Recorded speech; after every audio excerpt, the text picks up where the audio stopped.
The jacket was blue once. Denim faded now to something closer to gray.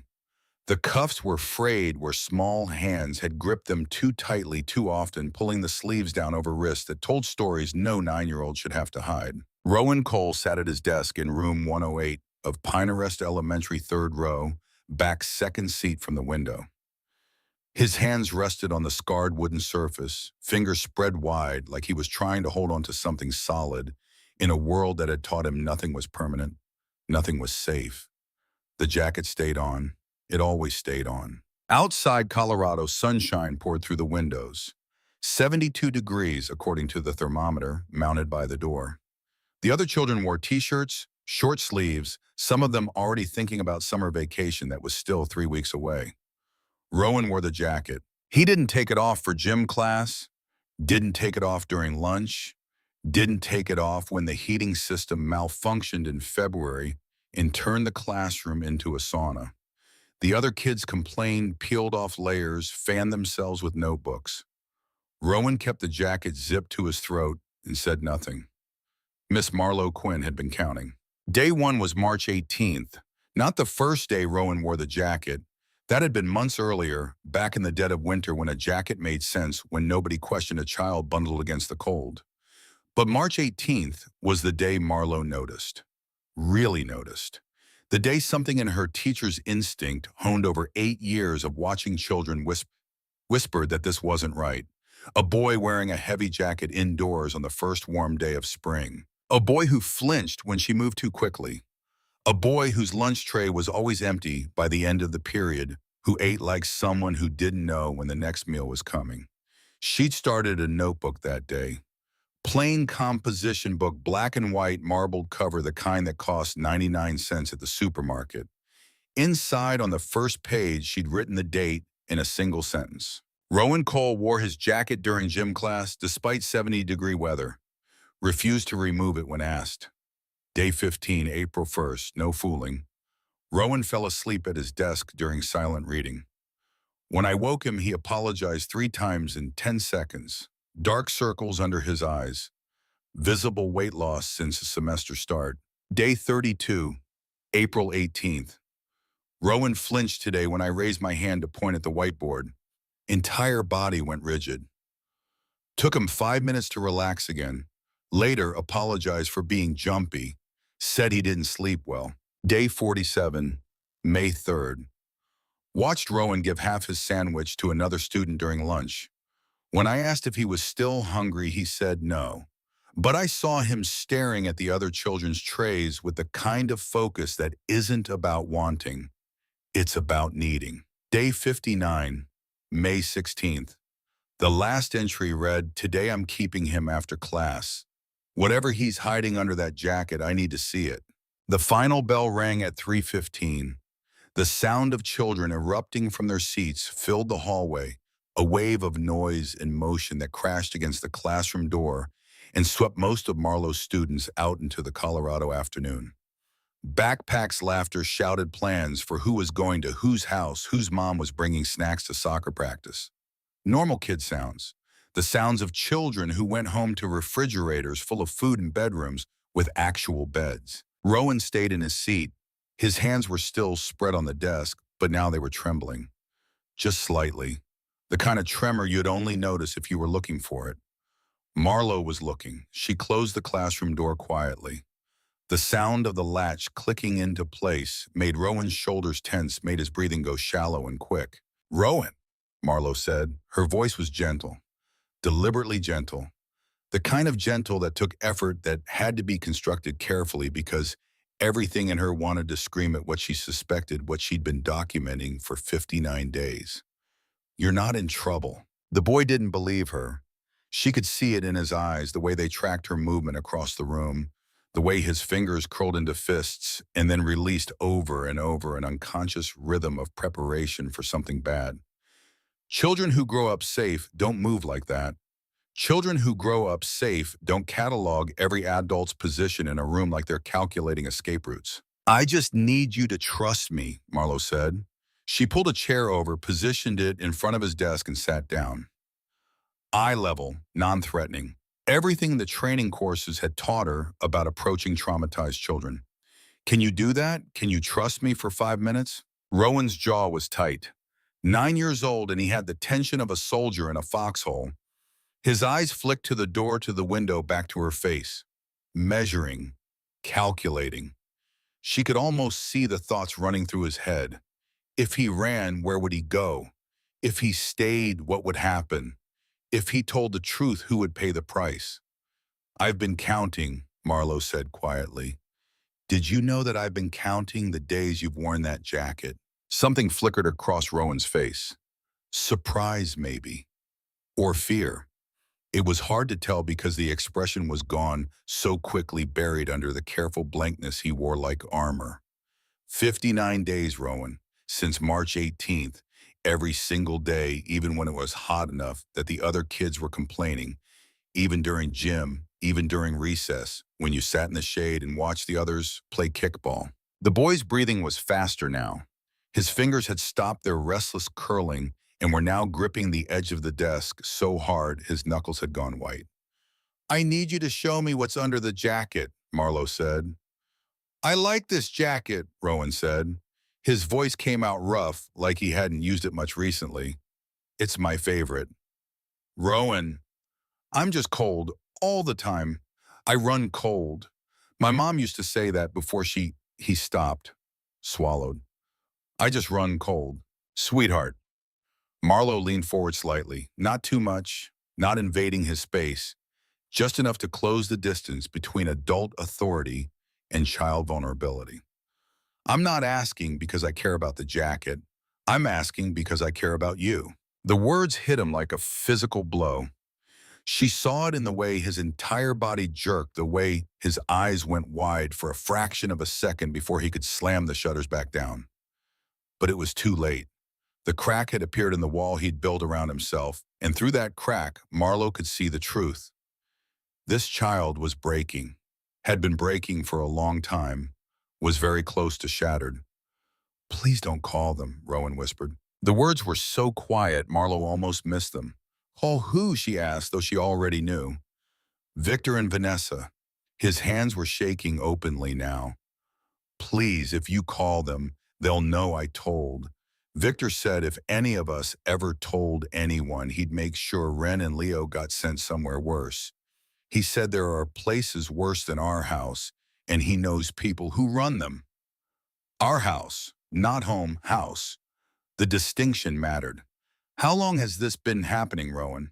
The boy stared at his desk, at the lightning bolt scratch in the wood that he'd memorized over months of sitting here seeking safety in the only place in his life where nobody hit him. Since October, he said finally. 7 months. And nobody's asked you about the jacket before today. Rowan almost laughed. It wasn't a happy sound. It was the sound of a child who'd learned that hope was dangerous, that trusting adults led to disappointment at best and pain at worst. The counselor said I probably just like routine. Mr. Patterson from the main office called Victor and Vanessa. They told him I have attachment issues with objects. He picked at the frayed edge of his jacket sleeve. The CPS lady came to the house last month. Vanessa put us in nice clothes and told us to smile. She told the lady we sleep upstairs in the bedrooms. She told her we eat 3 meals a day. She told her we're happy. Marlowe's hands were shaking now, too. She pressed them flat against her knees to stop the tremor. What did you tell the CPS investigator? Long pause. Rowan's jaw tightened, release tightened again. I smiled, he said. His voice had gone flat, empty. The voice of a 9-year-old who had already figured out how the world worked and found it wanting. Like Vanessa told me to. Why? Because the last time I told the truth at my old placement before the Canes, nobody believed me. My caseworker said I was acting out for attention. They moved me to a different home. He looked up, then met Marlowe's eyes with a gaze that was far too old for his face. It was worse, so I learned. I learned that telling the truth doesn't help. It just makes things worse. Marlowe closed her eyes. 2 seconds. Just 2 seconds to master herself, to push down the rage that was building in her chest like a living thing. When she opened them, Rowan was still watching her with that terrible ancient patience. Rowan, she said, each word came out carefully measured. I need you to show me what's under the jacket. Right now. Not because I'm going to call Victor and Vanessa. Not because I'm going to send you back there. But because what happens next depends on what I see. The boy looked at the door, looked at the window, looked back at her, then slowly, so slowly it hurt to watch, he reached for the zipper. His fingers fumbled with it, shaking too hard to grip properly. It took him 3 tries to get the pull started to drag it down from his throat to his sternum. The sound of the zipper teeth separating was loud in the quiet classroom. Each click of metal on metal felt like a countdown to something irreversible. When the jacket fell open, Marlowe saw the thin gray t-shirt underneath, worn thin enough to be nearly transparent in places. No brand name, no logo. The kind of shirt you got in a donation bag or a thrift store bargain bin. Rowan pulled up the left sleeve. Marlowe didn't gasp. She trained herself not to react in front of children, had learned in her 8 years of teaching that an adult's panic becomes a child's terror. So she kept her face still, kept her breathing even, while everything inside her chest turned to fire. Bruises. Purple ones fresh, maybe 2 or 3 days old. Yellow ones older, fading into the sickly green of the final stages of healing. And between them, in the places where skin hadn't been damaged enough to discolor, she could see the distinct shapes of fingers. Adult fingers. Someone had grabbed this child's arm hard enough to leave prints. Not once, multiple times. The bruises were layered, overlapping a calendar of violence written on a 9-year-old's skin. She looked at his right arm. More bruises, different stages of healing. This wasn't one bad night. This was systematic, ongoing, a pattern that stretched back weeks, maybe months. Who did this? Marlowe asked. Her voice came out steady. She was proud of that. I fell, Rowan said automatically. Rowan, those are finger marks. I bruise easy. That's a belt mark on your shoulder. I can see the edge of it from here. The boy's eyes filled with tears, not the dramatic sobbing of a child trying to manipulate, the quiet overflow of someone who'd been holding back for so long that the dam was finally cracking. Victor, he said, he uses his belt when he's really mad. Vanessa holds us down sometimes. She grabs our arms so we can't move.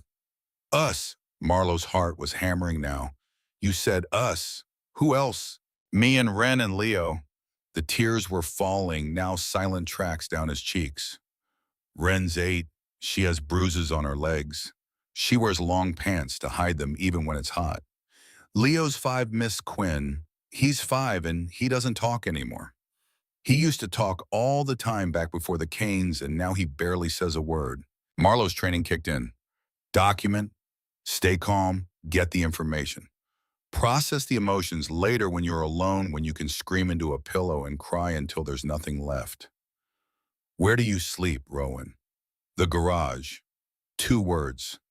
They landed in the quiet classroom like stones dropped in still water, sending ripples of horror outward. The garage. There's a deadbolt on the outside of the door. Victor locks it every night at 10. There are 3 mattresses on the floor. No sheets. The floor's concrete. There's a bucket in the corner for when we need to. He stopped, swallowed. There's a bucket. Marlowe's hands had stopped shaking. Everything had stopped. The world had narrowed to this boy, in his words, in the careful, clinical way he described 7 months of hell. What do they feed you? Vanessa gives us whatever's left over. Sometimes rice, sometimes crackers. Most days I don't eat until lunch at school. He wiped his face with the back of his hand. I give my portions to Leo when there's not enough. He's the littlest. He needs it more. The pieces were falling into place now. The weight loss, the exhaustion, the way Rowan had given half his sandwich to another student last week. Not generosity, survival instinct, the learned behavior of a child who'd been hungry so long he couldn't stop trying to feed others even when he had food. Did you tell anyone, Marlowe asked, before today? I told the CPS investigator. In April, she came to the house. Rowan's voice had gone flat again. Vanessa put us in clean clothes. She moved us upstairs to the fake bedrooms, the ones that looked nice with the posters on the walls and the stuffed animals on the beds. She told us to smile and say we were happy. Did the investigator interview you privately? No, Vanessa was in the room the whole time, standing right behind me with her hand on my shoulder. He demonstrated placing his own small hand on his shoulder in a gesture that might have looked affectionate to someone who wasn't paying attention. She asked if I was happy. I felt Vanessa's finger squeeze. Just a little. Just enough. So you said yes. I said yes. The tears had stopped. In their place was something worse. Resignation. And the lady wrote something in her notebook and talked to Vanessa for 20 more minutes, and then she left. And that night after she was gone, Victor took off his belt and told us we'd done good, that we'd passed the test. And then Rowan stopped. Couldn't finish. Didn't need to. Marlo could fill in the blanks. The classroom door opened. Both of them jumped. Rowan's hands flew to his jacket zipper, fumbling to close it to hide the evidence. But standing in the doorway wasn't Victor or Vanessa or anyone who could hurt him. It was Wren, 8 years old, long brown hair pulled back in a ponytail that had seen better days. Wearing jeans despite the heat, just like Rowan had said. She carried a backpack that looked too big for her frame and her eyes. Her eyes had the same too old quality as her brother's. I forgot she started then stopped when she saw Rowan's face, saw the tears, saw the jacket hanging open. Rowan, her voice was small, scared. It's okay, Rowan said quickly, too quickly. The automatic response of a child who had spent 7 months being the strong one. It's okay, Wren. Miss Quinn she's just... But Wren wasn't looking at him anymore. She was looking at Marlo, and her expression was shifting from fear to something else. Something calculating. The look of a child making a decision. She reached into her backpack and pulled out a small notebook. Spiral-bound the kind with a cartoon character on the cover. She walked to Marlo's desk and set it down with the careful precision of someone handling evidence. You need to see this, Wren said. Marlo opened the notebook. The first page showed a drawing, crude the work of an 8-year-old with limited art skills. But the image was clear enough. A stick figure with Caleb W. written underneath in careful block letters. A bathtub drawn next to it. And over the bathtub in red crayon, a large X. She turned the page. Another drawing. Another stick figure, this one with long hair. Emma R. written below. A set of stairs, another red X. Who are Caleb and Emma? Marlo asked, though something in her gut already knew the answer was going to be bad. Kids who lived with the Canes before us, Wren said. Her voice was steady, too steady for an 8-year-old. I found their names carved on the garage wall. When I asked Vanessa who they were, she got really scared.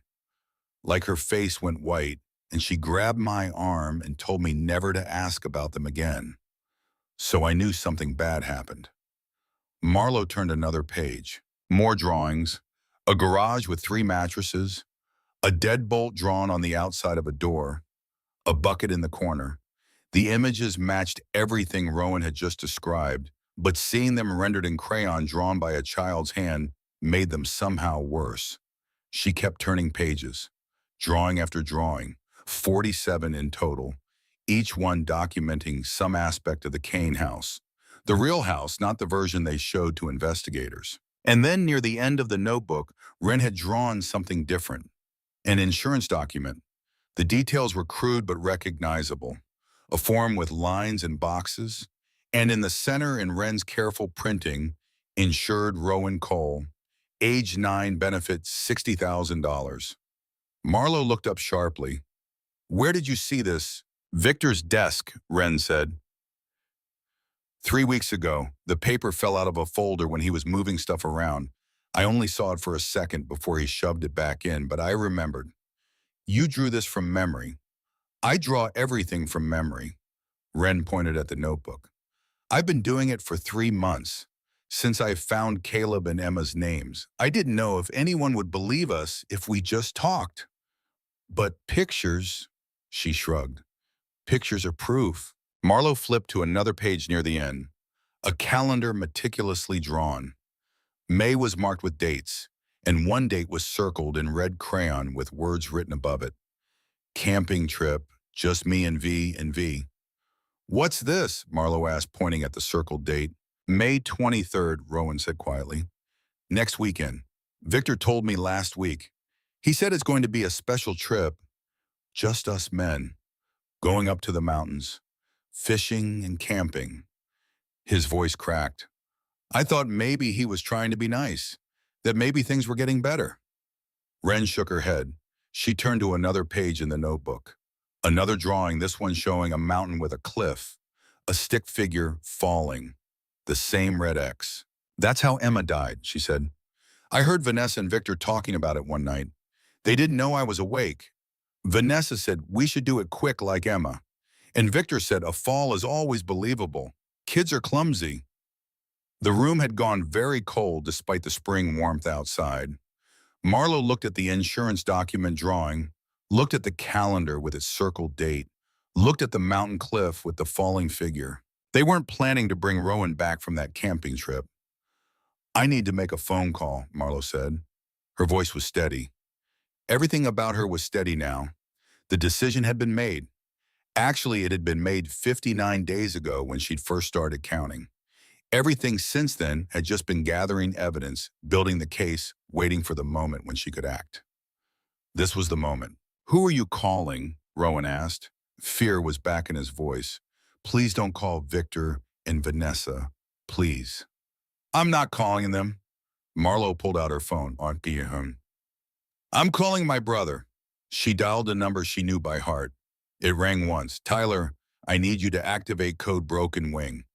The man on the other end of the line didn't ask questions. 12 years as an EMT had taught him to hear urgency in someone's voice, to respond first and clarify later. How many? 3 kids.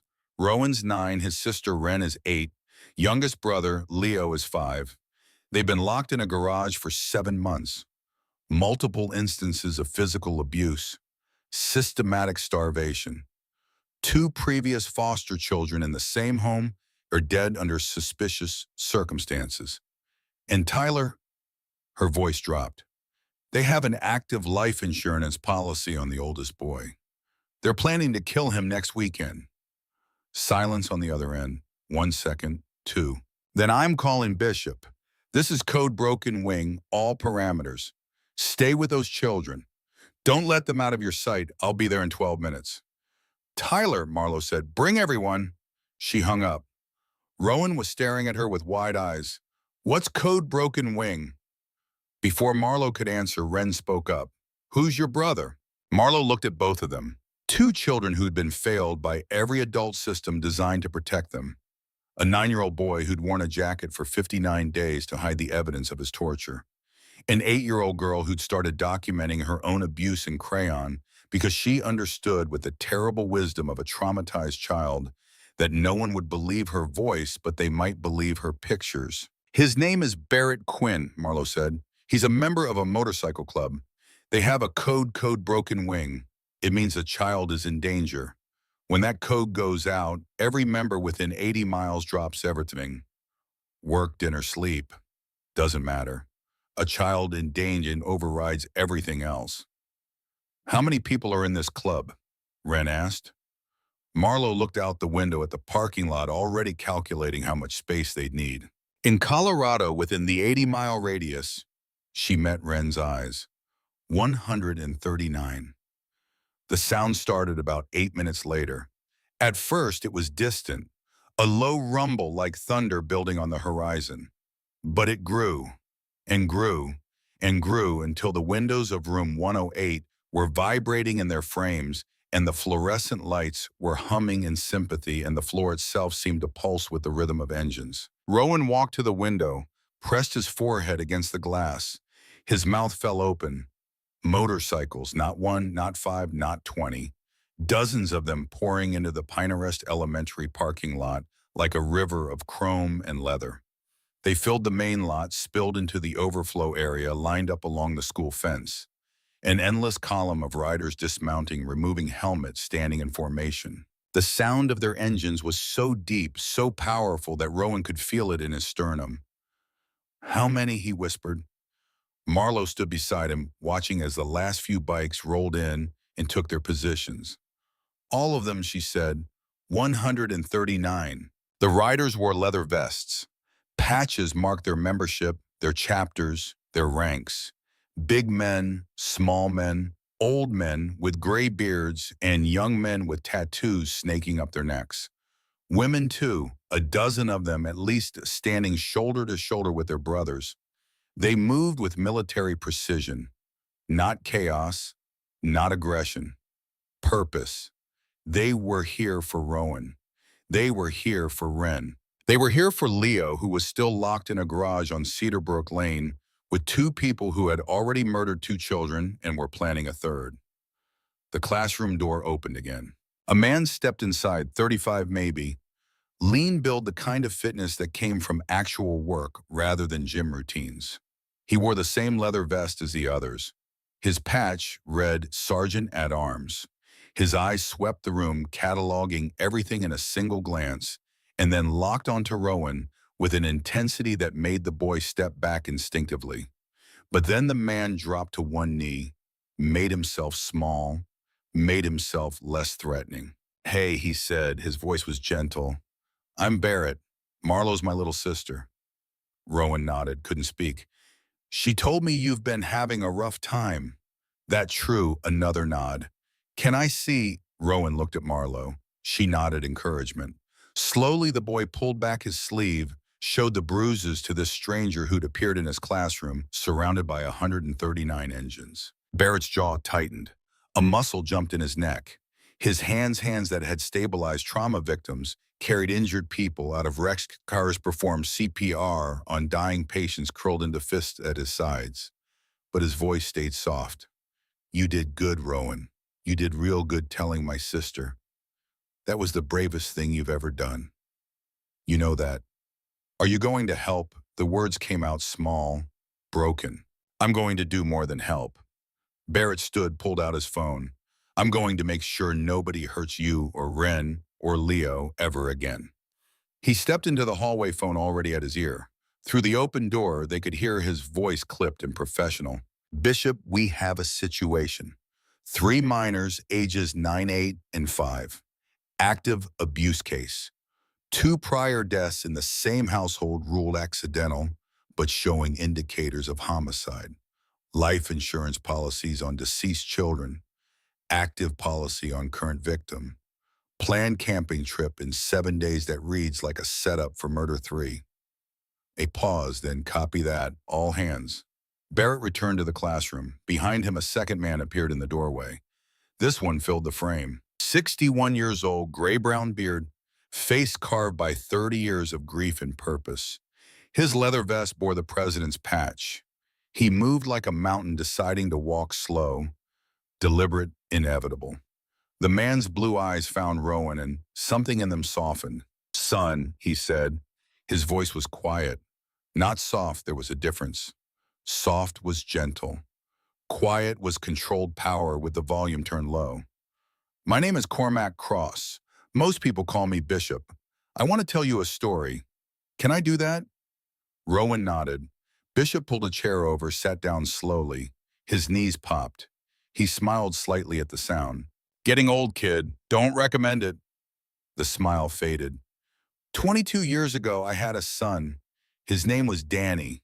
Brown hair, big laugh, loved baseball. He was 11 years old when his mother, my first wife, died. I was working construction at the time, long hours, couldn't take care of him alone. The state put him in foster care while I got my life together. He paused, let the words settle. The family they placed him with looked perfect on paper. Nice house, clean background checks, references from their church. They seemed like good people. Rowan's hands had started to shake again. Danny tried to tell people what was happening to him. Bishop continued. His voice was steady, but his hands gripped his knees hard enough that his knuckles went white. He told his teacher, told his caseworker, told a neighbor. You know what they all said? They didn't believe him, Rowan whispered. They didn't believe him. Bishop's eyes were wet now. He didn't try to hide it. They said he was acting out because of grief over his mother. They said he had attachment issues. They said troubled children sometimes fabricate stories for attention. The tears were falling freely down Rowan's face now. By the time I got the call, by the time I came home from a job site and found out what was really happening, it was too late. Danny was gone. The room was absolutely silent.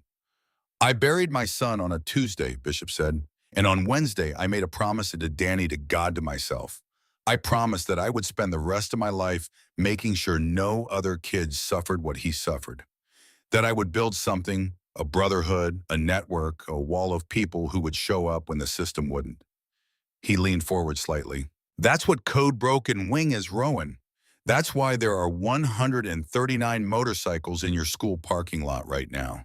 Because every person out there carries Danny's name in their heart. And when the code goes out, when a child is in danger, nothing else matters. Not work, not sleep, not distance, nothing. Rowan was sobbing now, not the quiet tears from before, full body sobs that shook his thin frame. Your son died because nobody showed up, he managed to say between gasps. Yes, and now you show up for other kids. Every single time, without fail, without exception, for 22 years.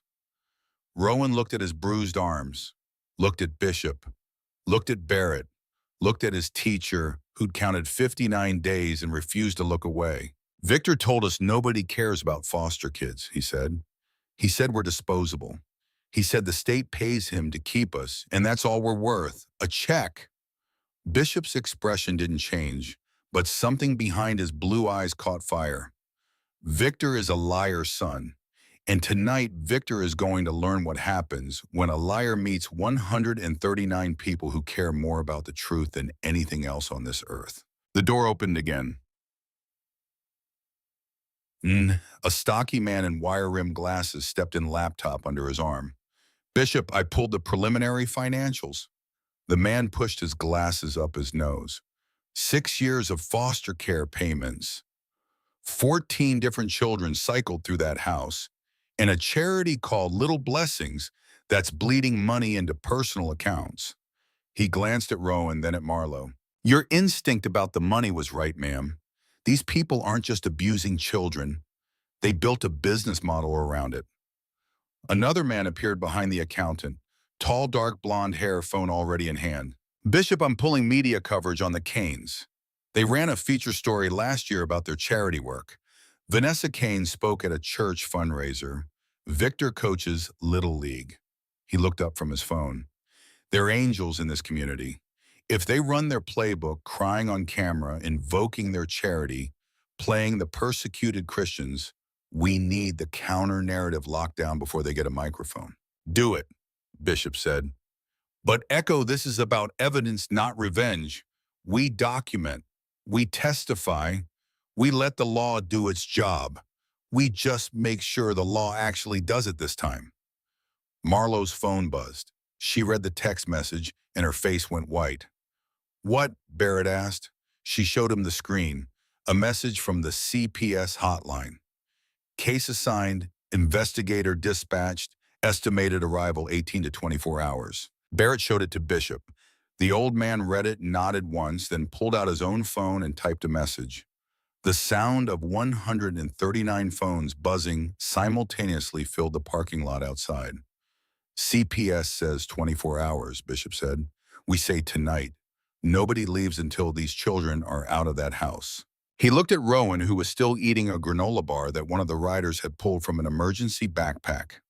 The boy was eating it, slowly breaking off small pieces and chewing each one completely before taking the next. Not because he wanted to savor it, because 7 months of starvation had taught him that if you eat too fast on an empty stomach, you cramp up and vomit and waste food you might not get again. Every adult in that room watched a 9-year-old boy eat a granola bar like it was the last food on earth, and every one of them made the same silent promise. Not one more night, not one more hour, not one more minute of this child's suffering. Tonight it ended. Rowan looked up from his granola bar, crumbs on his chin, tears drying on his cheeks. Miss Quinn, yes, sweetheart.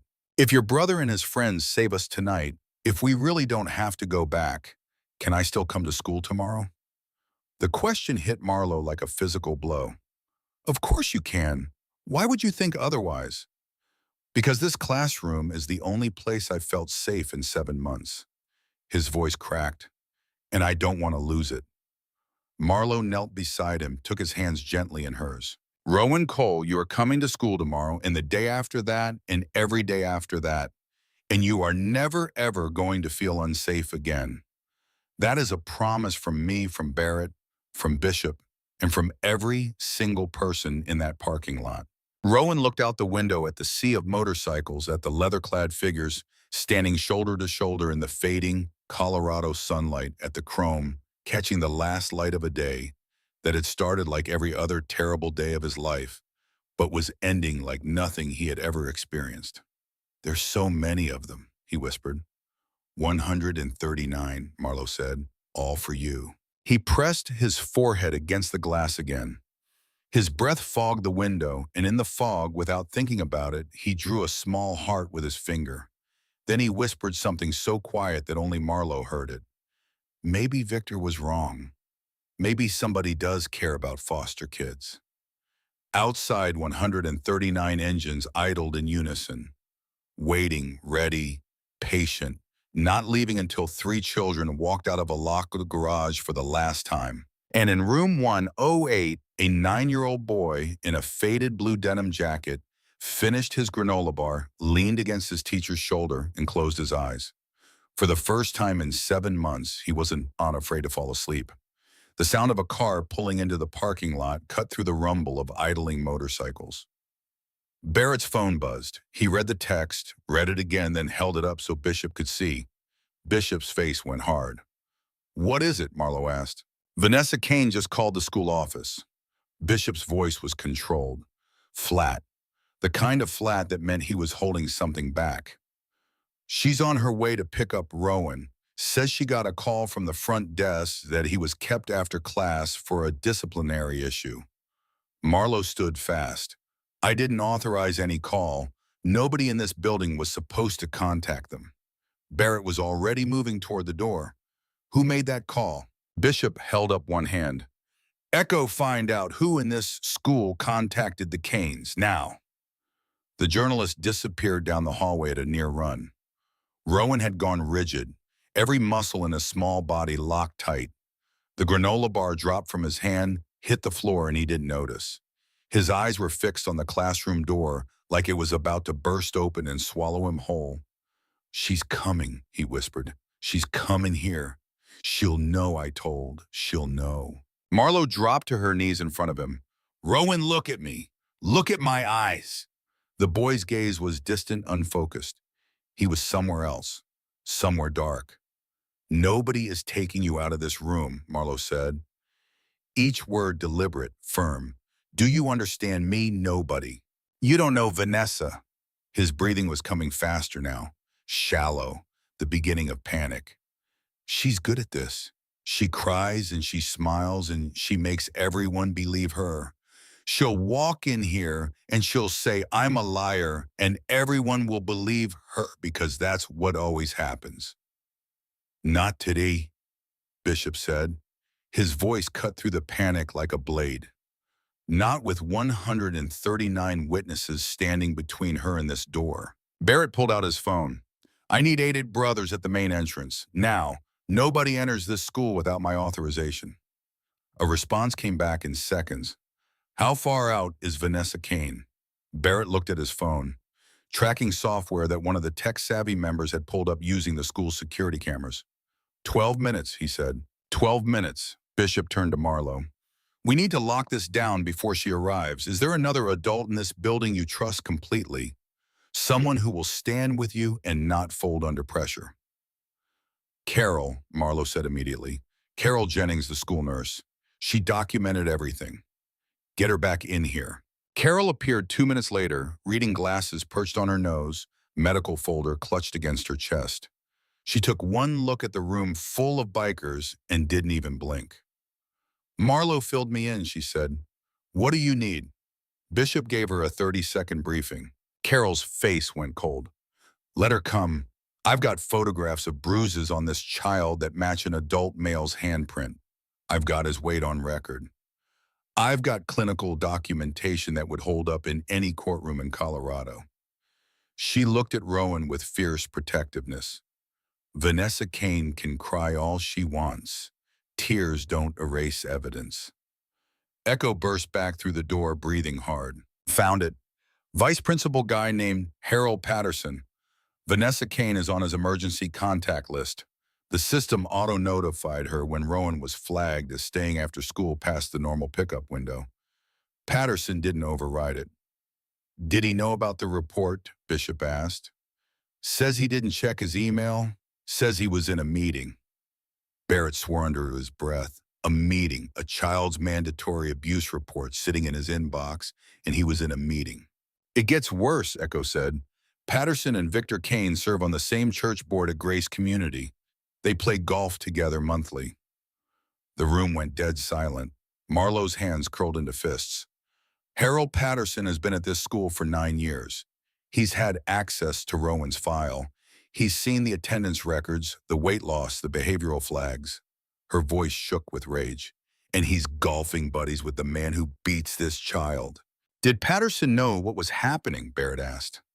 That's what we're going to find out, Bishop said. But not right now. Right now, Vanessa Kane is 8 minutes away, and we need to be ready. Rowan had pulled his knees to his chest, wrapped his arms around them. He was rocking slightly, a self-soothing behavior that Carol recognized immediately from years of working with traumatized children. Bishop didn't crouch this time. He stayed standing. Let his full height fill the space. Let the boy see exactly how big the wall between him and danger was. Rowan, he said, I need you to hear something and I need you to believe it. The boy looked up. His eyes were red-rimmed, terrified. Vanessa Kane is going to walk into this school and she is going to put on a performance. She will cry. She will use her church voice. She will call you troubled and difficult and confused. She will try to make every adult in this building feel sorry for her. He paused. That is her weapon. It has worked on caseworkers. It has worked on principals. It has worked on an entire congregation. Another pause, letting it sink in. It will not work on me. It will not work on your teacher. It will not work on any of the 139 people standing between her and this room. Because we've seen this performance before, Rowan. We've seen it from every abuser who ever wore nice clothes and smiled for cameras.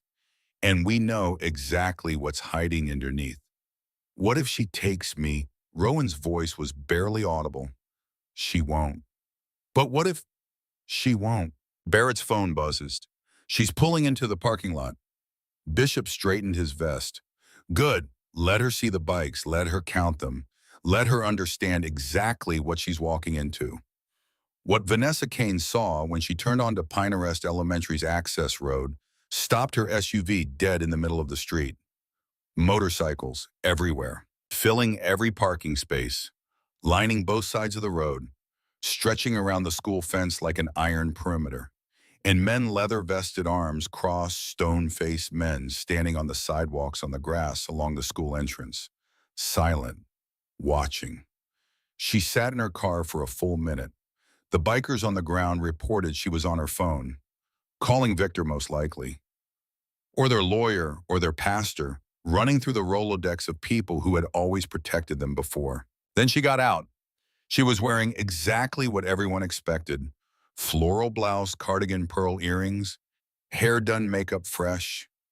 The costume of a concerned, respectable foster mother rushing to pick up her child from school. She clutched her purse with both hands and walked toward the entrance with her chin up and her eyes wide with practiced worry. 8 Hell's Angels stood at the main doors. They didn't block her path, didn't speak, just watched as she walked between them, heels clicking on concrete, and disappeared inside. Barrett was waiting in the hallway outside room 108. Vanessa stopped when she saw him, saw the leather vest, saw the patches, saw the military bearing. Her smile flickered for a fraction of a second before she locked it back in place. "I'm here to pick up my foster son, Rowan Cole," she said. Her voice had that trembling quality that suggested she was barely holding back tears. "I was told he was kept after class. Rowan is with his teacher and the school nurse," Barrett said. His voice was neutral, professional. "He's safe." "Safe?" Vanessa's voice pitched higher, the performance beginning. "Of course he's safe. He's always safe. I don't understand what's happening. There are motorcycles all over the parking lot. I'm frightened. Can someone please tell me what's going on?" "Child Protective Services has been notified," Barrett said. "A mandatory report has been filed. Rowan will remain in school custody until the investigation is resolved." Vanessa's eyes hardened. Just for 1 second. 1 second of the real Vanessa, the calculating, controlling woman who locked children in a garage and spent their support money on kitchen renovations. Then the mask slammed back down. "This is a misunderstanding." Tears started flowing, right on cue. "Rowan has behavioral issues. He's been diagnosed with attachment disorder. He makes up stories for attention. I can show you his file. Our caseworker, our pastor, our therapist, they'll all tell you the same thing." "Ma'am," Barrett said, "the school nurse has documented injuries on Rowan that are inconsistent with any behavioral explanation. Fingerprint bruising, belt marks, chronic malnutrition. He weighs 52 pounds. Vanessa's lip trembled. Her eyes filled with more tears. "I love that boy." The words came out broken, anguished. "I love all three of those children. We took them in when nobody else would. Do you know how hard it is to foster children with trauma? They hurt themselves. They lie. They test boundaries." She took a step forward. "And now because of one teacher who doesn't understand trauma behaviors, I'm being treated like a criminal." Barrett didn't blink. "Ma'am, I have a question. If Rowan's injuries are self-inflicted, why are the bruises shaped like adult fingerprints?" The tears stopped, just for a moment, just long enough for the calculation to show. "I want to see my son," she said. "He's not your son, Mrs. Kane. He's a foster child in your care. And right now, that care is under investigation." "I have rights. I'm his legal guardian." "And he has rights too," a new voice said, "including the right to be safe."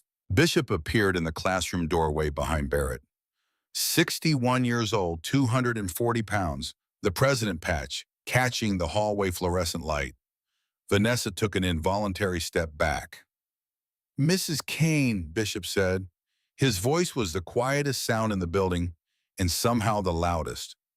"I'm going to recommend you go home and wait for CPS to contact you. You can bring your lawyer. You can bring your pastor. You can bring whoever makes you feel comfortable." He took one step into the hallway, just one step. That was all it took. "But you are not entering this classroom, and you are not leaving this building with that child." "Who are you?" Vanessa's composure was cracking.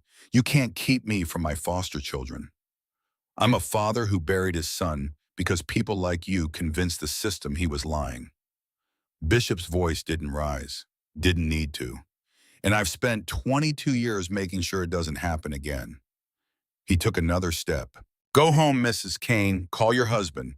Call your lawyer, because by tomorrow morning you are going to need one." Vanessa Kane looked at Bishop, at Barrett, at the 8 men visible through the glass entrance doors, at the sea of chrome beyond them. And for the first time in 6 years of manipulation and charm and carefully performed motherhood, she had no play, no angle, no audience willing to believe her. Her face changed.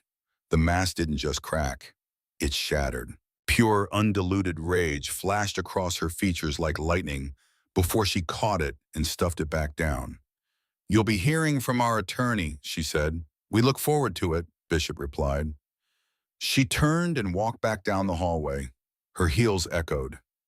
Every Hell's Angel member she passed watched her go in silence. She pushed through the entrance doors, crossed the parking lot, 139 pairs of eyes tracking every step, got into her SUV, and sat there for 3 minutes before starting the engine.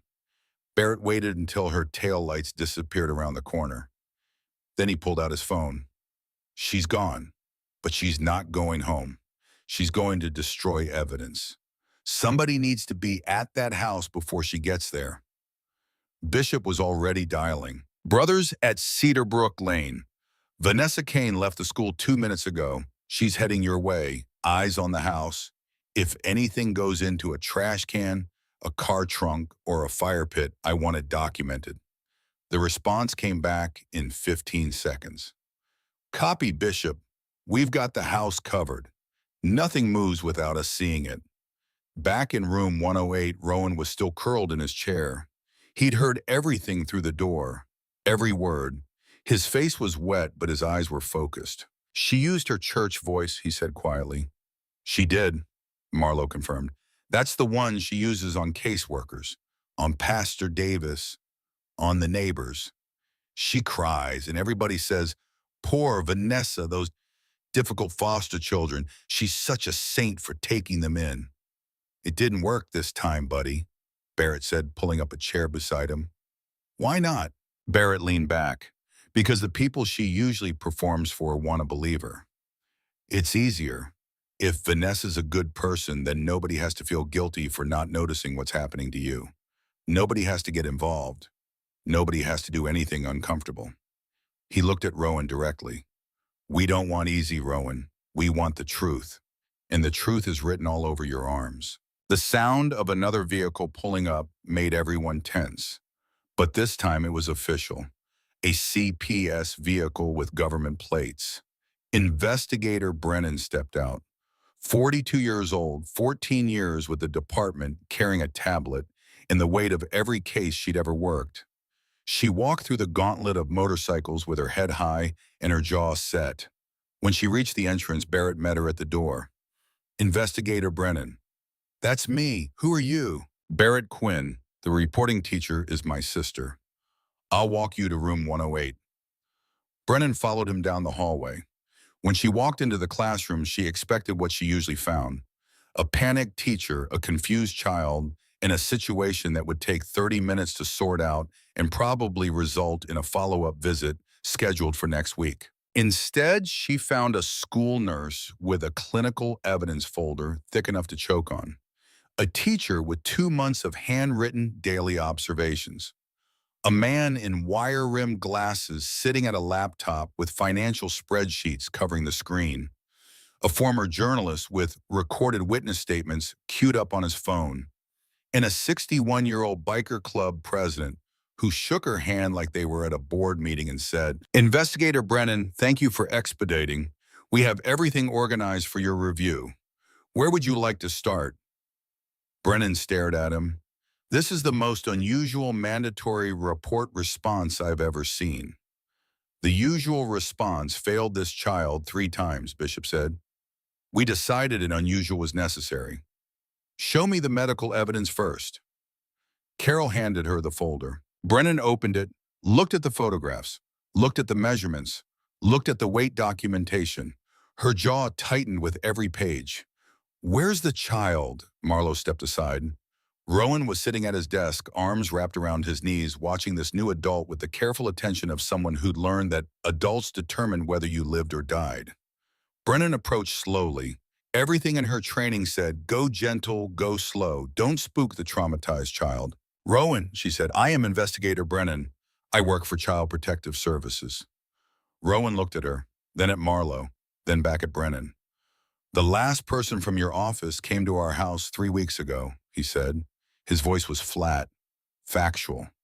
She talked to Vanessa for 20 minutes in the kitchen while we sat in the living room in nice clothes. She never asked us anything without Vanessa standing right there. She left and nothing changed. Brennan flinched like she'd been slapped. I know, she said quietly. I read the file on my way here. That's not how it should have been handled. Are you going to do it different? The question was precise. Clinical. This 9-year-old boy had been failed enough times to know that promises from adults in official positions meant nothing without specifics. Yes, Brennan said. How? The question caught her off guard, not because it was rude, because it was smart. I'm going to interview you privately, she said, without any foster parent present. I'm going to interview Ren and Leo the same way. I'm going to inspect the actual living conditions in that house, not the staged bedrooms, the real ones. And if what I find matches what's in this medical report, I'm filing for emergency removal tonight. Not tomorrow, not next week. Tonight. Rowan studied her face, looking for the tell, the flinch, the moment where the nice words dissolved into excuses. He didn't find one. Okay, he said finally, but I'm telling you now, the garage is bad. Ren has bruises on her legs that she hides. And Leo stopped talking 2 months ago. He used to talk all the time, and now he barely says a word. If you go to that house and you see those kids and you leave them there, I will never trust another adult as long as I live. The words hit Brennan like a freight train. She'd heard thousands of children make statements during her career. She had never been spoken to like this by a 9-year-old. Not with anger, not with pleading, with calm, exhausted certainty that said, I have been let down by every system designed to protect me, and you are my last chance. I hear you, Rowan, she said. I hear you. She turned to Bishop. I need to get to that house, now. We'll escort you, Bishop said. That's not standard protocol. Neither is locking children in a garage, Investigator Brennan. We're not going to interfere with your investigation. We're going to stand on public property and make sure nothing disappears before you get inside. Brennan's phone buzzed. She read the message and her face changed. Victor Kane is at the house right now. My colleagues on the ground report he's been loading bags into his car for the last 10 minutes. He's running, Barrett said, or destroying evidence. Either way, we need to move, Bishop said. Brennan grabbed her tablet. Let's go. As they headed for the door, Rowan called out, Investigator Brennan? She turned. Ren and Leo are still in that house right now. With Victor. Please don't leave them there. I won't, Brennan said. I promise you, Rowan, I won't. The convoy formed up in the parking lot. Brennan's CPS vehicle in front, Detective Keller from the fraud unit behind her, and 15 Hells Angels motorcycles creating a protective perimeter around both official vehicles. As they pulled out onto the main road, their engines synced into a single thunderous roar that echoed off the buildings and sent a message to anyone within earshot. Code Broken Wing was in motion. And nothing, not Victor Kane, not Vanessa Kane, not a system that had failed these children 3 times already, was going to stop them. The call came through Barrett's phone at exactly 4:47 p.m. Barrett, we have a problem. The voice belonged to Dustin Hammer Wallace, one of the brothers stationed outside the Kane house on Cedarbrook Lane.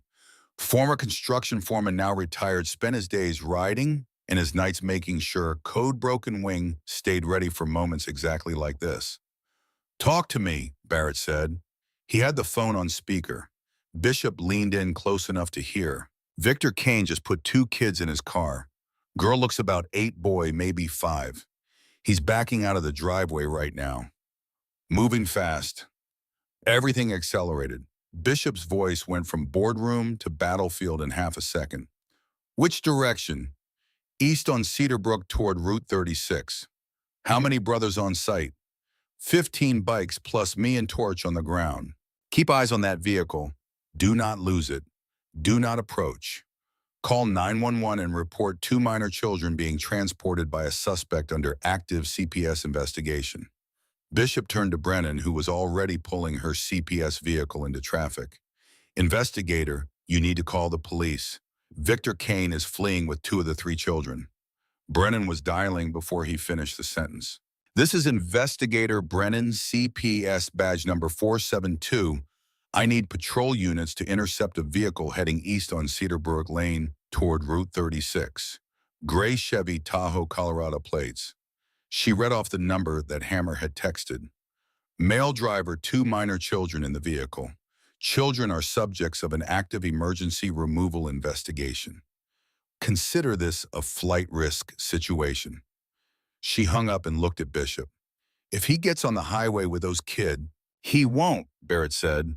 His phone was already connecting to the broader network. I have 15 brothers behind him and 20 more between him and the I-25 on-ramp. He's boxed.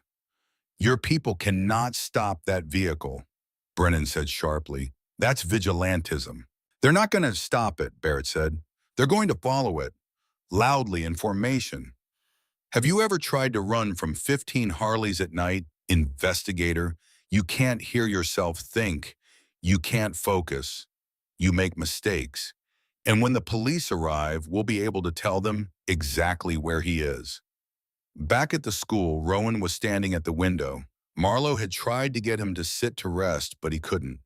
His body was vibrating with tension, every muscle coiled tight. He took them, Rowan said. His voice was hollow. He took Ren and Leo. The brothers are following them, Marlowe said. She kept her hand on his shoulder, grounding him. They're not going to lose sight of them. You don't understand. Rowan turned to face her. His eyes were two wide pupils dilated with fear. Victor told us once, last winter when Leo asked what would happen if someone tried to take us away. Victor said he'd drive to the mountains and nobody would ever find us. He said there are places up there where people disappear. Marlowe's blood ran cold. Barrett needs to know that right now. She grabbed her phone, dialed her brother. He answered on the first ring. Barrett, Rowan says Victor threatened to drive to the mountains and disappear with the kids if anyone tried to take them. He's not going to pull over. Barrett relayed this to Bishop, who relayed it to the police dispatcher, who sent the information to the patrol units en route. The chase was happening in real time across multiple phone lines, multiple vehicles, a coordinated response that was part law enforcement, part brotherhood, and entirely focused on two children in the backseat of a gray Tahoe doing 70 in a 45. Hammer's voice came through the speakers, breathless from riding. He just turned north on Wadsworth, still accelerating, doing 60 now in a 45 zone. Another voice, this one belonging to Marcus Torch Chen. Police units approaching from the south. Two cruisers, lights and sirens. Victor spotted the cruisers, Hammer reported. He's accelerating again. 70 now, Route 36 coming up. In the back seat of Victor Kane's Tahoe, Ren Cole held her 5-year-old brother Leo against her chest and tried not to scream. Victor was driving like a maniac, swerving between lanes, running red lights, the engine roaring as he pushed the accelerator to the floor. His phone was pressed to his ear and he was screaming at someone. Ren couldn't make out all the words over the road noise and her own hammering heartbeat, but she caught fragments. They know everything. Tonight, we need to leave. Leo was crying, not loudly. He'd learned months ago that loud crying made Victor angry, but silent tears were streaming down his face and his small body was shaking in Ren's arms. It's okay, Ren whispered into his hair. It's okay, Leo. Rowan got help. Remember what I told you, Rowan got help, and they're coming for us. But she didn't know if that was true anymore. All she knew was that Victor was driving them away from Rowan, away from the school, away from whatever safety her brother had managed to find. And the mountains were ahead, dark shapes against the darkening sky, and Victor had told them stories about those mountains, about the old mine shafts, about the cliffs where hikers fell and weren't found for months, about Caleb who'd gone camping and drowned, about Emma who'd gone hiking and fallen. The Tahoe merged onto Route 36 westbound. Victor was doing 75 now, 80. The speedometer needle climbing. Behind them, 15 motorcycles maintained pursuit, not closing the distance, not engaging, just following their headlights, creating a river of light in Victor's rearview mirror that he couldn't escape no matter how fast he drove. And ahead at the Broomfield exit, 2 more patrol cars were taking position. At the school, Rowan was listening to the updates coming through Marlowe's phone on speaker. Each new piece of information felt like a punch to his gut. He's on Route 36 westbound, doing 80. Kids visible in back seat. Girl is holding the boy. That last one broke something in Rowan. because he knew exactly what that meant. Ren was doing what she always did when things got bad. She was protecting Leo, holding him close, singing to him probably, or whispering the stories Rowan had made up during those long nights in the garage. Stories about bears who lived in warm caves and had all the honey they could eat and were never, ever afraid. I should be there, Rowan said. His hands were clenched into fists so tight his nails were cutting into his palms.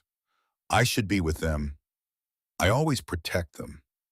You did protect them, Bishop said quietly. He'd stayed at the school with Rowan while Barrett went with the convoy. You told Miss Quinn, you showed her the bruises. You started all of this. Your brother and sister are alive right now because of what you did. But they're scared. Yes, but they're not alone. There are 15 riders behind that car, 2 police units ahead of it. Detective Keller is coordinating with Highway Patrol, and he checked his phone 3 minutes, Victor Kane is going to realize he has nowhere to run. The update came at 4:53 p.m. He's slowing down, Hammer reported, taking the Broomfield exit. Wait, he's pulling into a gas station. Engine's still running, but he's stopped. Why? Bishop asked into the phone. Don't know. He's just sitting there, on his phone again. Kids are still in the back seat. Police ETA. 2 minutes. Those 2 minutes felt like hours. In the Tahoe, Victor was screaming into his phone now. Ren could hear Vanessa's voice on the other end, high, and panic, the words tumbling over each other. The school, bikers everywhere. They know. Lawyer said, we need to leave tonight. Victor's hands slammed against the steering wheel. Where do we go? They've got people watching the house. They're following me right now. He looked in the rearview mirror. 15 motorcycles had pulled into the gas station parking lot behind him. Not approaching, not threatening, just there. Engines rumbling, riders standing beside their bikes, watching, waiting. Victor's face in the mirror was the color of old paper. Sweat beaded on his forehead. His hands shook on the steering wheel, and then the police arrived. 2 cruisers pulled into the gas station from opposite directions, boxing the Tahoe in. Officers emerged, hands on weapons, approaching with the careful precision of people who had been briefed that there were children in the vehicle. The lead officer approached the driver's side window. Sir, I need you to turn off the engine and show me your hands. Victor's hands came up slowly, visible, shaking. Officer, this is a misunderstanding. These are my foster children. I was just taking them for ice cream and, sir, turn off the engine now. The engine died. Step out of the vehicle. Victor opened the door, stepped out. The officer immediately moved him away from the Tahoe, hands on his shoulders, guiding him to the front of the police cruiser. The second officer approached the back door. Through the window, he could see them. Ren, 8 years old, arms wrapped around Leo, 5 years old. Both children were crying now. Ren's face was pressed against Leo's hair, and her lips were moving, singing something or praying. The officer couldn't tell which. He opened the door slowly, carefully. Hey there, he said. His voice was gentle, practiced. The voice cops use when they're trying not to scare traumatized children. I'm Officer Morrison. Are you two okay? Ren looked up at him. Her eyes were red, her face streaked with tears, but her voice when she spoke was steady. Is our brother Rowan safe? The question caught Morrison off guard. Your brother. Rowan Cole, he's 9. He was at school. Is he safe? Morrison pulled out his radio. Dispatch, the 2 minors in custody are asking about a 3rd child, Rowan Cole, age 9. Can you confirm his location? The response came back in seconds. Rowan Cole is secure at Pinterest Elementary with CPS and multiple witnesses. He's safe. Morrison turned back to Ren. Your brother's at the school. He's safe. The relief that washed over Ren's face was so profound it made Morrison's chest ache. She sagged against the seat, still holding Leo, and whispered something that sounded like, thank you. Sweetheart, Morrison said, I need to ask you something. Are you hurt? Is your brother hurt? Ren shook her head. Not today, but Victor was taking us away. He said, her voice cracked. He said we were going to the mountains. That's where the other kids died. Morrison went very still. What other kids? Caleb and Emma. They died in accidents, but they weren't accidents. Caleb drowned and Emma fell, but Victor and Vanessa killed them, and we were supposed to be next. The words came out in a rush like she'd been holding them back for months, and now that someone was finally listening, she couldn't stop them. Victor has insurance on Rowan, $60,000. They were going to take him camping next week, and he was going to have an accident, like Caleb and Emma. And then they'd get the money, and then they'd do it to me, and then Leo and... Okay, Morrison said softly. Okay, sweetheart. I need you to take a breath for me. Can you do that? Wren tried. Her breathing was hitching halfway to hyperventilating. My brother, she managed. I need to talk to my brother. Please, Leo needs to hear his voice. Morrison pulled out his phone, made a call to dispatch. 2 minutes later, his phone rang. I've got Rowan Cole on the line, the dispatcher said. Morrison held the phone where Wren could see it. You want to talk to him? Wren nodded so hard her whole body moved. Morrison put the phone on speaker and held it close to her. Rowan's voice came through the speaker rough and scared and so achingly familiar that Wren started sobbing. Rowan, oh God, Rowan, are you okay? Is Leo okay? Did Victor hurt you?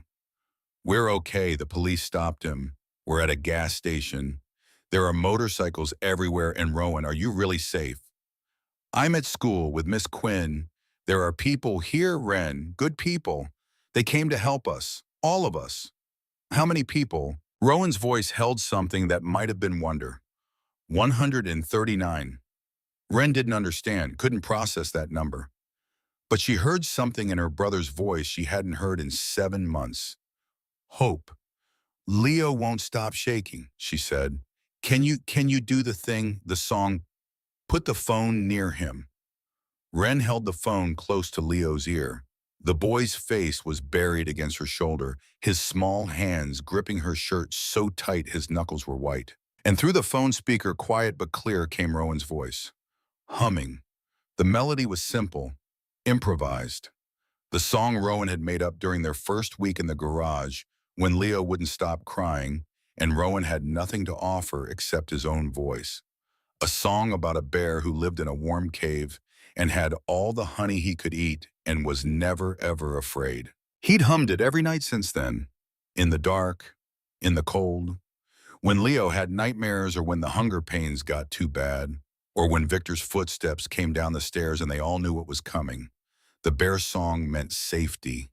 It meant Rowan was there. It meant they were together. Leo's breathing started to slow, just slightly, just enough. When the humming stopped, there was silence on the line for a moment. Then Leo's voice so quiet it was almost inaudible. Bear. It was the first word he'd spoken in 4 hours.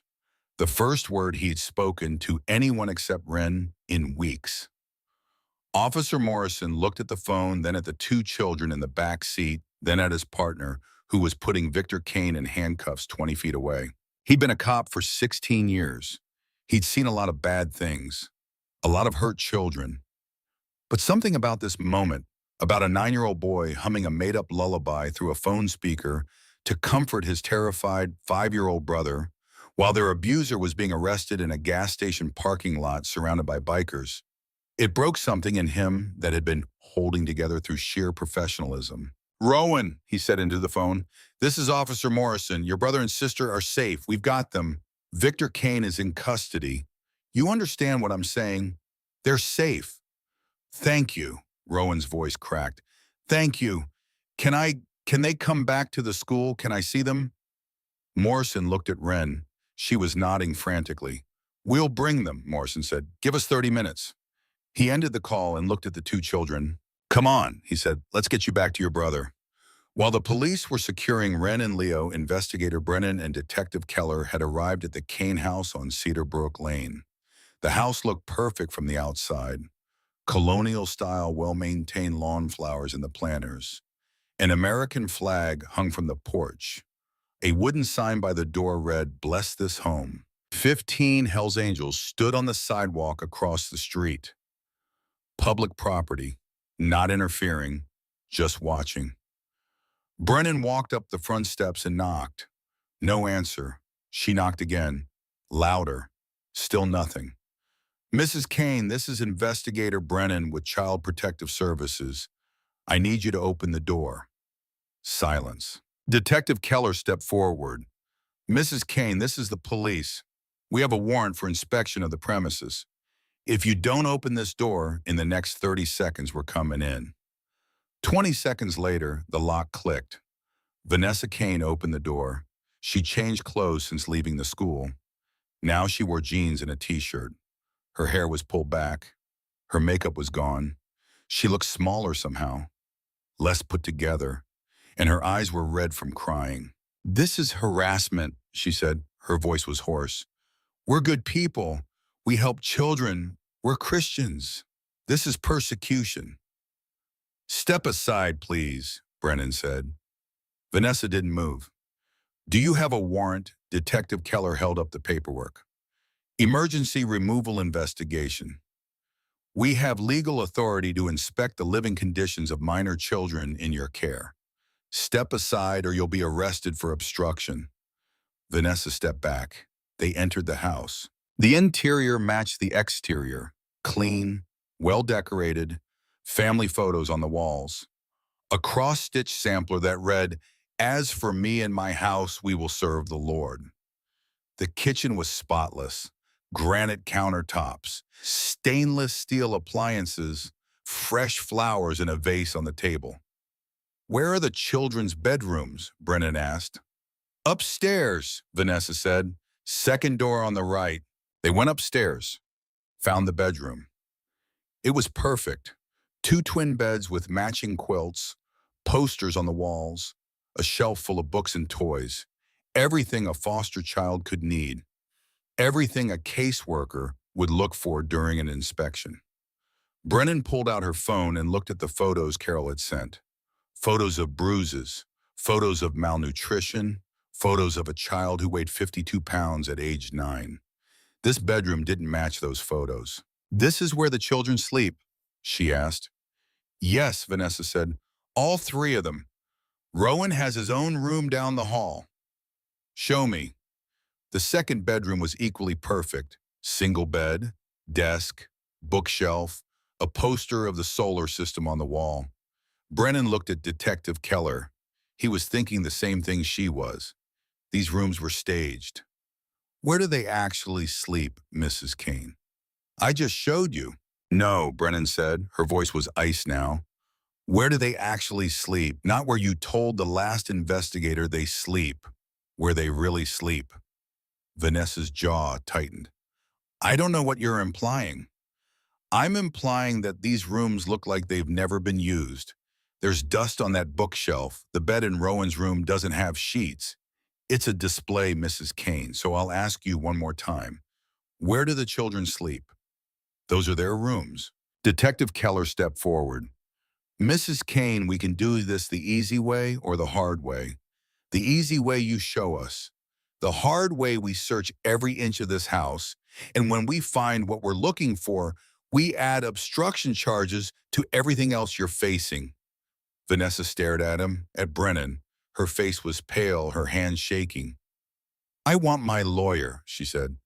That's fine. You can call them from the station after we finish here.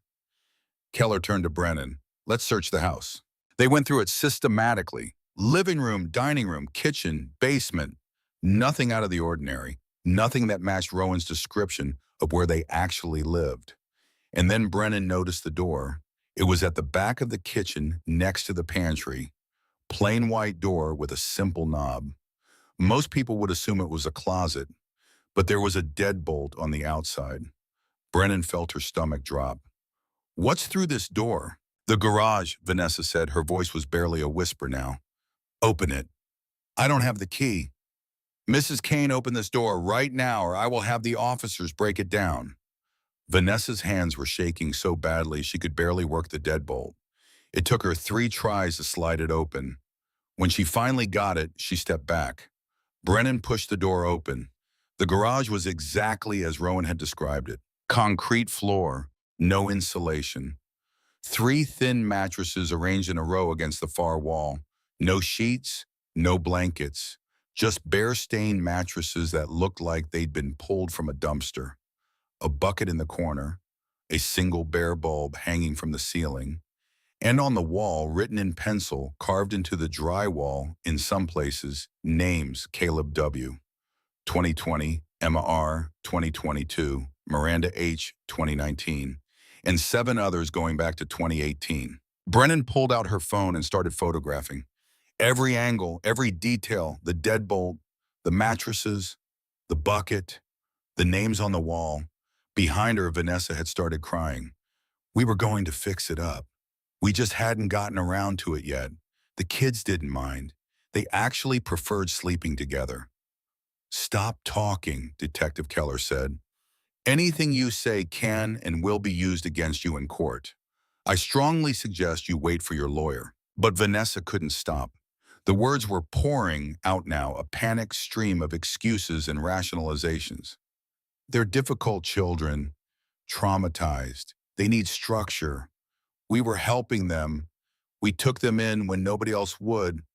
Do you know how hard it is to foster children with their issues? Brennan turned from photographing the names on the wall. Mrs. Kane, there are 9 names on this wall. 9 children. Where are they? I don't know what you're talking about. Caleb Whitmore. Emma Reeves. Where are they? Vanessa's face crumpled. Those were accidents. Terrible accidents.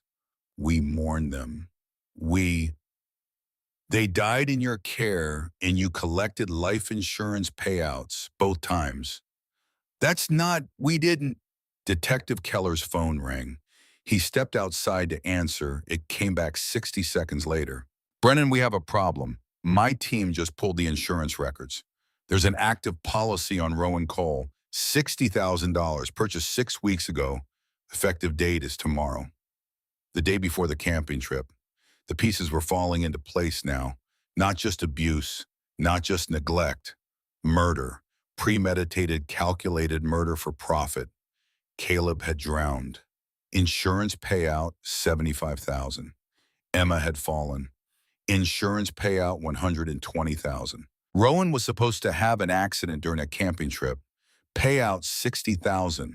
And after Rowan, there would be Ren, then Leo, each one bringing in years of foster care payments before their usefulness expired and they were replaced. It was a business model, children as inventory, death as profit. Brennan felt sick. Mrs. Kane, she said quietly, you're under arrest for child endangerment fraud and conspiracy to commit murder. You have the right to remain silent. No. Vanessa's voice was sharp now. All the tears had stopped. What replaced them was something cold. No, you don't understand. This was Victor's idea, all of it. I'm a victim here. He manipulated me. Ma'am, Keller said, stop talking. But Vanessa kept going, the words tumbling out faster now, desperate. I can help you. I can tell you everything about the other children, about Caleb and Emma, about how Victor planned it. I can be a witness. We have a witness, Brennan said. We have 3 of them.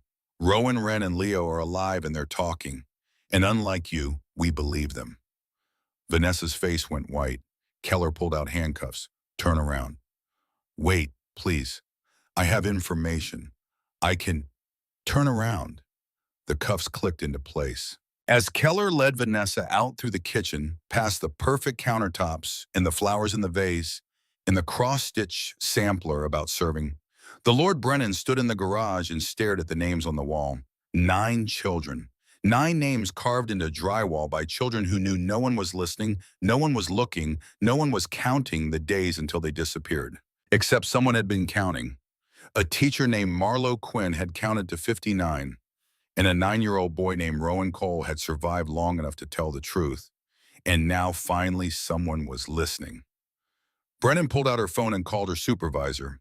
I need emergency removal orders for 3 minors, and I need you to reopen 2 suspicious death cases from 2020 and 2022. We have evidence of homicide. Outside, the 15 Hells Angels were still standing on the sidewalk. They'd watched Vanessa get put in the police cruiser, watched her get driven away, and now they watched as Brennan and Keller carried evidence bags out of the house. Photographs, documents, the thin mattresses that 3 children had slept on for 7 months, and a small box that Keller had found behind the water heater. Inside the box were trophies. Caleb's stuffed rabbit, the one with his name stitched on the tag. Emma's bracelet with the letter E, school photos of both children, and journals, small notebooks where Caleb had written, "I'm scared," in a 7-year-old's handwriting 3 days before he died. Where Emma had drawn pictures of a woman with a belt and a man with angry eyes. Evidence that Victor and Vanessa Kane had kept trophies from their victims. Evidence that would turn this from a child abuse case into a murder investigation. One of the bikers, an older man with a gray beard and kind eyes, approached Brennan as she loaded the evidence into her car. "Investigator," he said, his voice was respectful.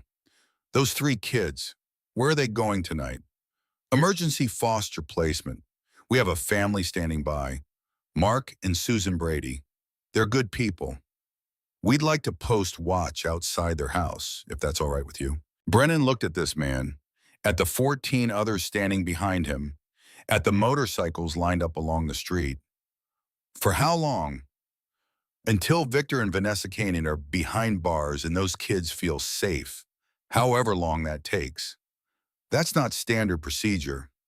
"No, ma'am, but nothing about tonight has been standard procedure." Brennan thought about Rowan's face when he'd asked if she was going to do things differently. Thought about Wren holding Leo in the back of Victor's car. Thought about 9 names on a garage wall. "Public property only," she said. "No contact with the family. No interference with the investigation." "Yes, ma'am. And if I find out you're intimidating witnesses or..." "Investigator," the man's voice was gentle but firm, "we're not here to intimidate anyone. We're here to make sure 3 children sleep safely tonight. That's all." Brennan nodded, got in her car, drove away. Behind her, the 15 motorcycles started their engines in unison. They would follow her to the Brady house, would take up positions on the street outside, would watch through the night while 3 children who'd spent 7 months locked in a garage learned what it felt like to sleep in a real bed, with real sheets in a house where the doors didn't lock from the outside. At Pinehurst Elementary, the police cruiser carrying Wren and Leo pulled into the parking lot at 5:37 p.m. Rowan was at the window, had been at the window for the entire 30 minutes watching, waiting, his hands pressed against the glass so hard they'd left prints. When he saw the cruiser, he was out of the classroom before Marlowe could stop him. Down the hallway, through the front doors, across the parking lot. Officer Morrison barely had time to open the back door before Rowan reached it. Wren saw him and started crying. She scrambled out of the car, still holding Leo, and Rowan crashed into both of them so hard they all stumbled. He wrapped his arms around them, held them so tight it probably hurt, buried his face in Wren's hair and Leo's shoulder, and made a sound that wasn't quite crying, wasn't quite laughing, was something raw and broken and relieved. "I thought he was going to kill you," Rowan gasped. "I thought when he drove away, I thought..." "He didn't," Wren said. She was crying too. "You saved us. You saved us, Rowan." Leo had gone very still in their arms. His face was pressed against Rowan's shoulder and his small hands were gripping his brother's jacket, the faded denim jacket that had hidden 59 days of evidence. And then Leo spoke. "Rowan." Just one word, his brother's name. But it was the first word he'd spoken to Rowan directly in 2 months, and it meant everything. Rowan pulled back just enough to see Leo's face. "Hey, buddy," he said. His voice was shaking. "Hey, it's okay. We're okay now, all 3 of us." "Victor gone. Victor's gone. He can't hurt us anymore." "Promise?" Rowan looked up. Over Leo's head, he could see Bishop standing near the school entrance. The old biker met his eyes and nodded once, a promise made without words. "I promise," Rowan said. "Victor and Vanessa can't hurt us ever again." The three children stood there in the parking lot, holding each other, surrounded by 139 motorcycles and the people who dropped everything to save them. And for the first time in 7 months, they were safe, all three of them, together. At 6:15 p.m., Mark and Susan Brady arrived at the school.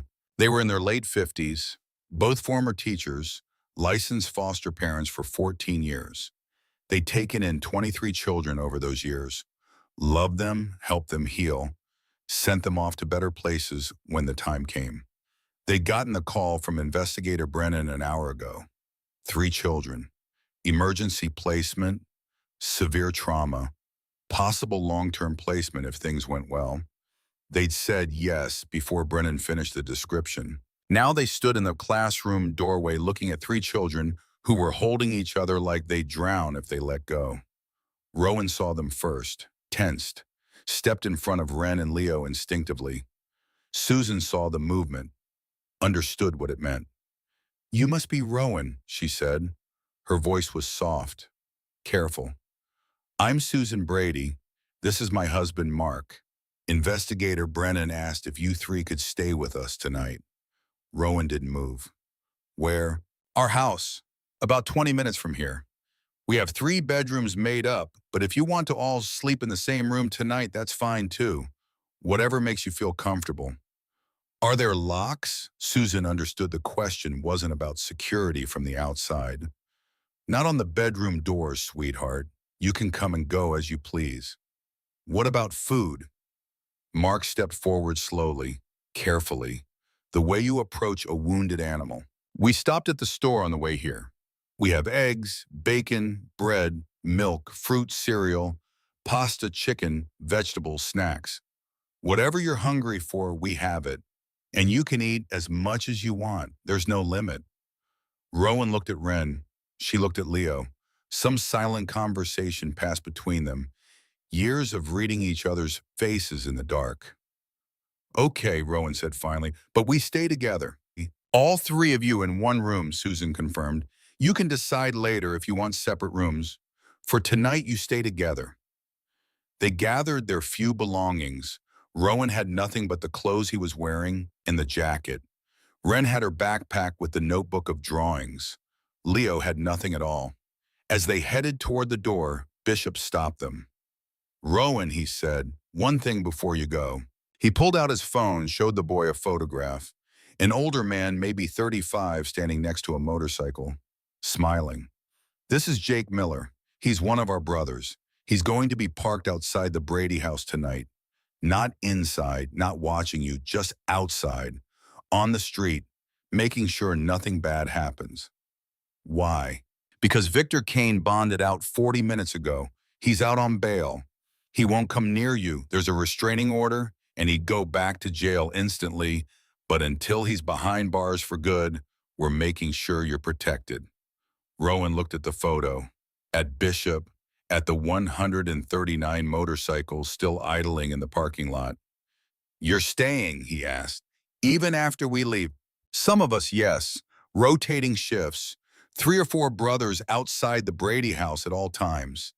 And if you need anything, if you're scared, if you can't sleep, if you just want someone to talk to you, tell Mr. or Mrs. Brady, and they'll call us. Day or night, we'll be there." "Why would you do that?"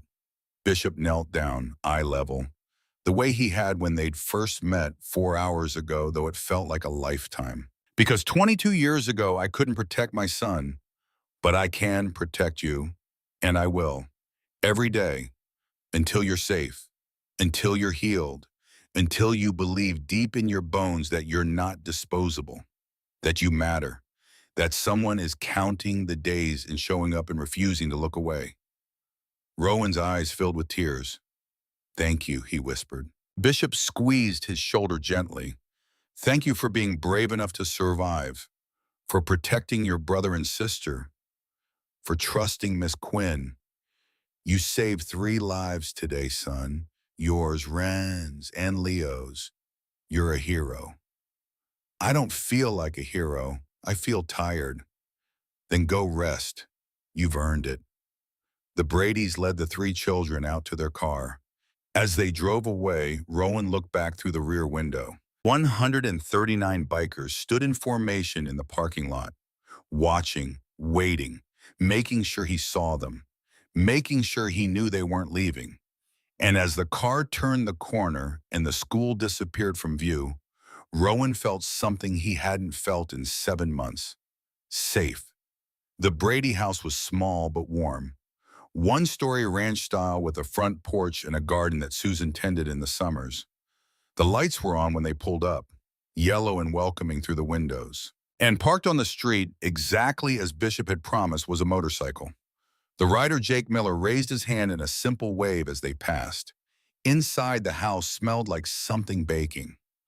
Susan had put cookies in the oven before they left timed, so they'd be ready when they got back. "You don't have to eat them if you don't want to," she said quickly. "But they're there if you're hungry." All three children stared at the plate of warm chocolate chip cookies like they were seeing a miracle. "Can we?" Wren asked. "Take as many as you want," Mark said. Rowan took one, then another, then a third. Not because he was greedy, because he didn't know if there would be more later, and 7 months of starvation had taught him to eat when food was available. Susan saw it, understood it, hurt for it. "Rowan," she said gently, "those cookies aren't going anywhere. And when they're gone, we'll make more. You don't have to save them or ration them or worry that someone's going to take them away. This is your home now. The food here is your food. All of it, always." The words didn't compute at first. Rowan just stared at her. "Always," he repeated. "Always." Leo tugged on Rowan's sleeve. "Bathroom. Down the hall, second door on the left," Mark said. Leo looked at Rowan. Rowan looked at Mark. "Is it okay if I go with him?" Rowan asked. "Of course." They disappeared down the hallway together. Susan heard the bathroom door close, heard water running, heard Rowan's voice quiet and patient, explaining to Leo that yes, this was a real bathroom, with a real toilet, not a bucket, and yes, they could use it whenever they needed to. When they came back, Wren was standing at the window looking out at the street where Jake Miller sat on his motorcycle under a street light. "He's really staying out there all night?" she asked. "Yes," Susan said. "Why?" "Because you're worth protecting." Wren turned from the window. Her eyes were wet. "Nobody's ever said that to us before." Susan's heart broke. She wanted to hug this child, to pull all three of them close and promise that everything would be okay now, but she'd fostered enough traumatized children to know that touch had to be earned, that trust took time, that healing was measured in months and years, not hours and days. So instead, she just said, "Well, we're saying it now, and we'll keep saying it until you believe it." At 8 p.m., the three children were shown to the bedroom. One room with three beds, just as Susan had promised. Real beds with real mattresses and real pillows and real sheets. Leo stood in the doorway and stared. "This is ours," he asked. "This is yours," Mark confirmed. "Nobody's going to lock the door. No locks, and if you need anything during the night, you just come find us. Our room is right across the hall." Rowan walked to the nearest bed, sat down on it cautiously like he expected it to collapse. When it held his weight, he pressed his hand against the mattress. Soft, clean. Nothing like the stain-thin mats on the concrete garage floor. "Is this real?" he whispered. Susan sat down beside him. Not too close, just close enough. "It's real, sweetheart. This is your room. These are your beds. This is your home for as long as you need it. What if Victor comes?" "He won't. There's a restraining order, and even if he tried, there's a very large man on a motorcycle outside who won't let him anywhere near this house." Rowan looked at the window, at the street beyond, at the steady presence of Jake Miller keeping watch. "Okay," he said finally. "Okay." The three children got ready for bed. Susan had bought them each new pajamas still in the package. Simple clothes that fit. Leo's had dinosaurs on them. He held them up and smiled, the first genuine smile any adult had seen from him in months. When they were changed and the lights were dimmed, all three children climbed into the same bed. The middle one. Rowan in the center, Ren and Leo pressed against him on either side. Old habits, old survival patterns. They'd slept like this in the garage, using each other's body heat to stay warm on the coldest nights, finding safety in proximity when everything else was dangerous. Susan didn't correct them, didn't suggest they use separate beds, just tucked the blanket around all three of them and said goodnight. She was almost to the door when Rowan spoke. "Mrs. Brady." "Yes, honey. Tomorrow, can I go to school tomorrow?" Susan turned. "You want to go to school?"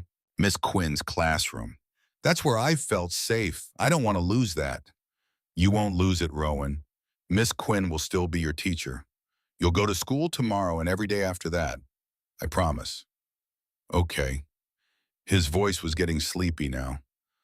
"Okay, thank you." "You're welcome, sweetheart.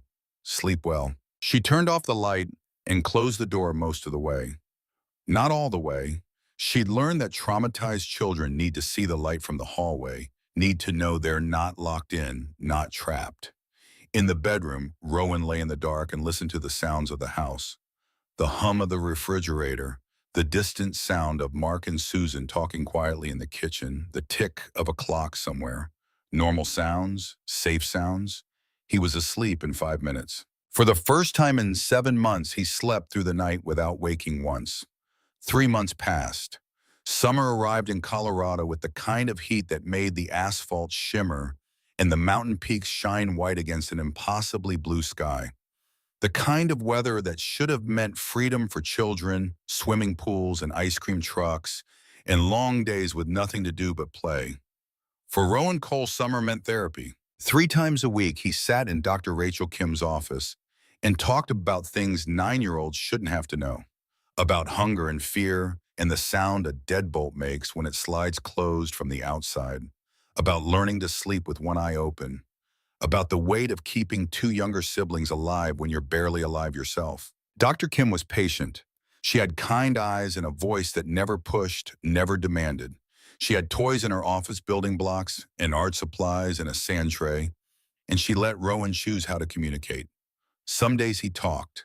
Some days he built towers out of blocks and knocked them down. Some days he just sat and stared out the window at the parking lot where Mark Brady waited, reading a book, always there when the session ended. The nightmares were getting better.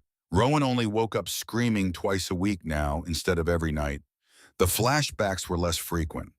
The constant hypervigilance, the need to know where every adult was, at all times the compulsion to check locks and count food was slowly, painfully beginning to ease.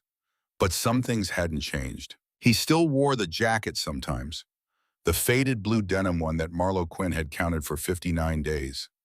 Susan had offered to wash it to mend the frayed cuffs, but Rowan had asked her not to.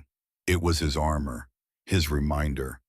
The physical proof that someone had noticed, had counted, had cared. He still gave half his food to Leo at breakfast, until Mark gently told him that there was always more, that Leo could have seconds and thirds and fourths, that nobody was going to go hungry in this house ever. He still checked the bedroom door every night before bed, still tested the handle to make sure it turned, still slept better when he could see the light from the hallway. Ren was healing too in her own way. She'd stopped drawing the dark pictures. The garage, the bruises, the names on the wall, those images had stopped appearing in her notebooks.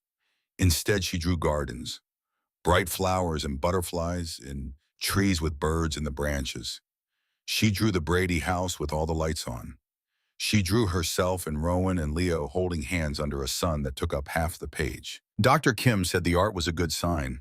It meant Ren was starting to imagine a future that wasn't defined by the past. Leo talked now. Not a lot.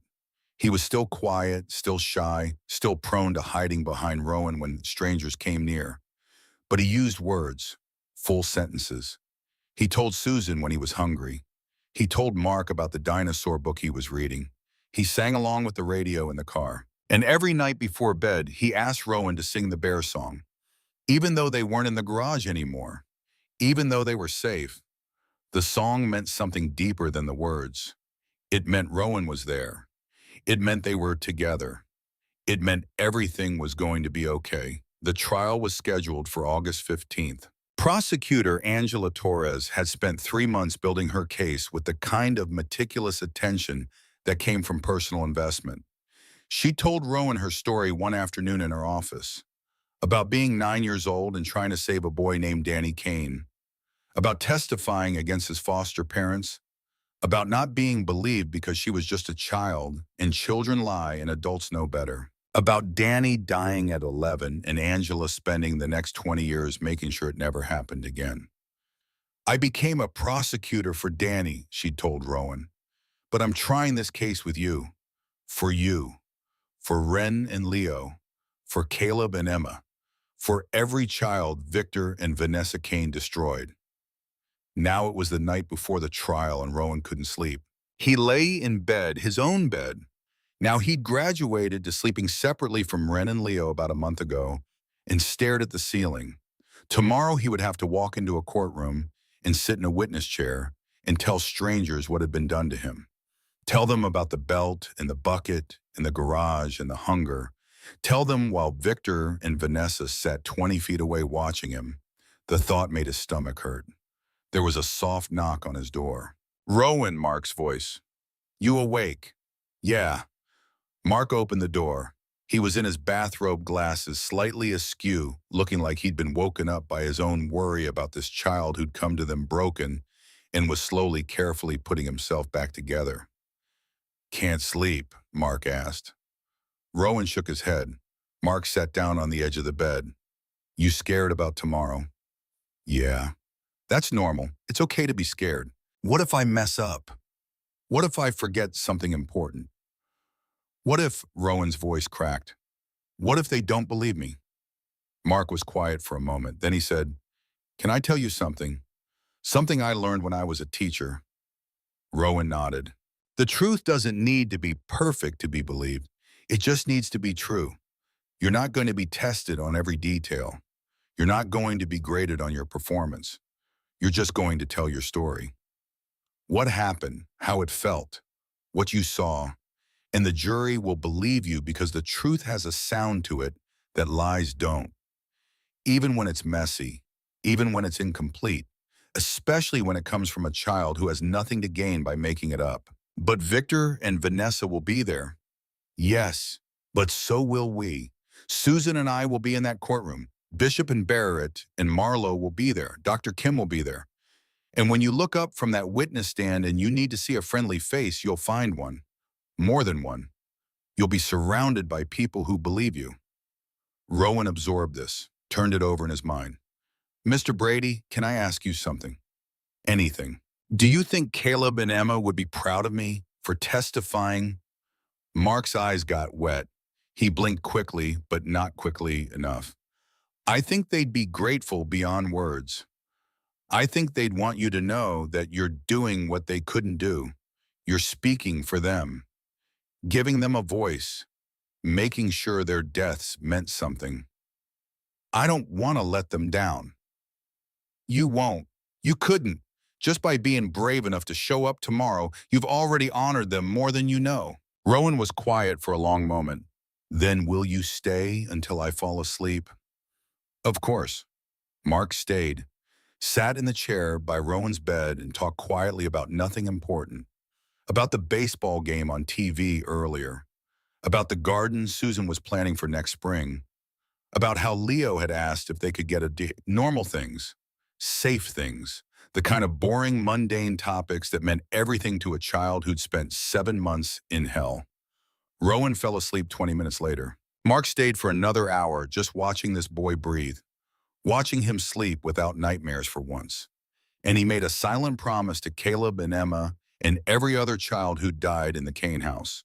Tomorrow justice would be served. The courthouse was a fortress of granite and glass in downtown Denver.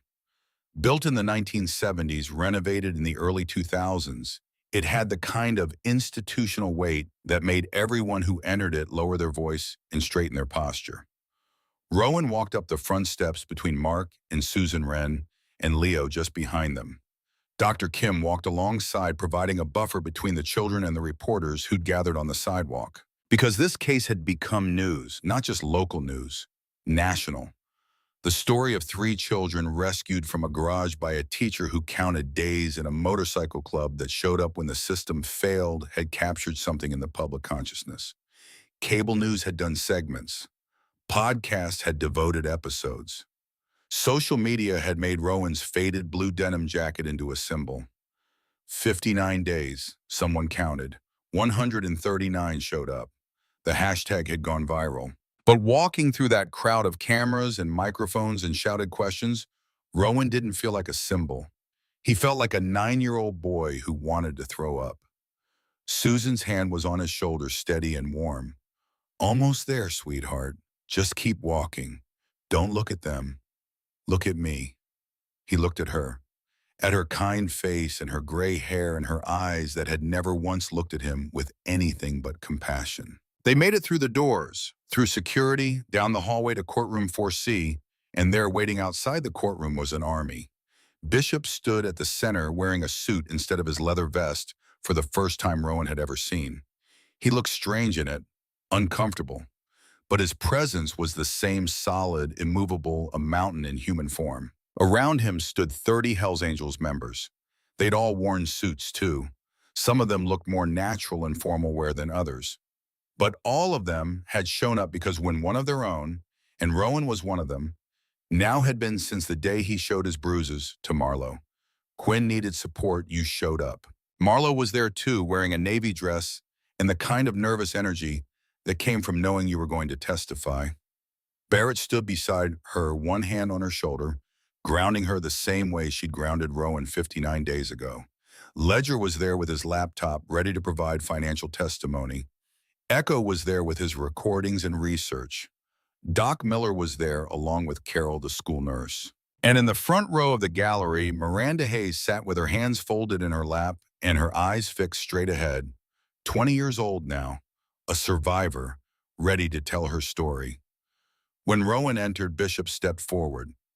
You ready? He asked quietly. Rowan shook his head. No. Good. If you weren't nervous, I'd be worried. Means you understand how important this is. What if I freeze up there? What if I can't talk? Bishop knelt down. They'd had this conversation before, but some fears needed to be addressed multiple times before they lost their teeth. If you freeze, we'll wait. If you need a break, we'll take one. If you need to cry, you cry. There's no wrong way to do this, Rowan. The only thing that matters is that you tell the truth as best you can. And if the truth is I don't remember or I'm too scared to answer that, then that's the truth. They can't force you to be more than you are. The courtroom doors opened. A bailiff stepped out. We're ready for you. Rowan took a deep breath. Susan squeezed his shoulder. Wren reached out and grabbed his hand. You can do this, she whispered. You're the bravest person I know. I'm not brave, I'm terrified. Brave is being terrified and doing it anyway. They filed into the courtroom. It was smaller than Rowan had imagined. He'd seen courtrooms on TV, huge spaces with high ceilings and dramatic lighting. This one was functional. Fluorescent lights, beige walls, rows of benches for observers. The judge's bench at the front elevated. 2 tables facing it, one for the prosecution, one for the defense. And sitting at the defense table wearing suits that made them look like different people were Victor and Vanessa Kane. Rowan stopped walking. His breath caught in his chest. His vision tunneled. For a moment, he was back in the garage, hearing Victor's footsteps on the stairs, hearing the deadbolt slide open, knowing what was coming. Susan felt him freeze. Rowan. He couldn't speak, couldn't move. Bishop appeared on his other side, leaned down close enough that only Rowan could hear him. Look at me, not them. Look at my eyes. Rowan tore his gaze away from Victor and Vanessa and focused on Bishop. They can't hurt you anymore, Bishop said, each word deliberate, firm. They're in cuffs. There are guards between you and them. And if they so much as look at you wrong, they go back to jail. You are safe, right here, right now, safe. Rowan's breathing started to slow. That's it, in through your nose, out through your mouth. You've got this. They made it to the front row. Rowan sat between Susan and Bishop. Ren and Leo were on Susan's other side, with Mark creating a wall between them and the rest of the courtroom. Judge Richard Calloway entered. Everyone stood. The formalities began. Opening statements. Prosecutor Torres stood first. She was 45 years old, with the kind of presence that filled a room without needing volume. Her voice was measured, controlled, carrying the weight of 2 decades of fighting for children who couldn't fight for themselves. Ladies and gentlemen of the jury, she began, this case is about two things, money and murder. She let that sit for a moment. Victor and Vanessa Kane operated a criminal enterprise disguised as foster care.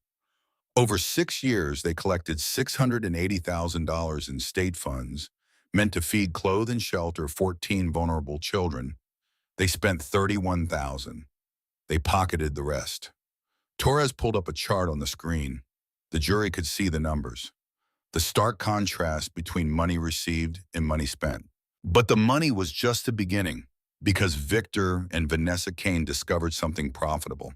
Life insurance. They learned that if you place a child collect payments for 6 to 8 months, purchase a life insurance policy, and then arrange an accident, a drowning, a fall, a tragic misfortune, you can collect tens of thousands of dollars in payouts. And then you can request a new child and start the process over. A murmur went through the courtroom. Caleb Whitmore was 7 years old. He drowned in a bathtub. The Canes collected $75,000. Torres pulled up Caleb's photo, a small boy with brown hair and a gap-toothed smile. Emma Reeves was 9 years old. She fell downstairs. The Canes collected $120,000. Emma's photo appeared beside Caleb's.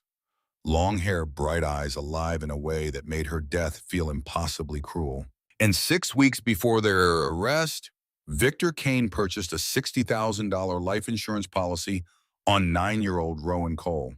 The effective date was May 22nd, one day before a planned camping trip to the mountains, a trip where only Rowan and the Canes were scheduled to go. Torres turned to face the jury directly.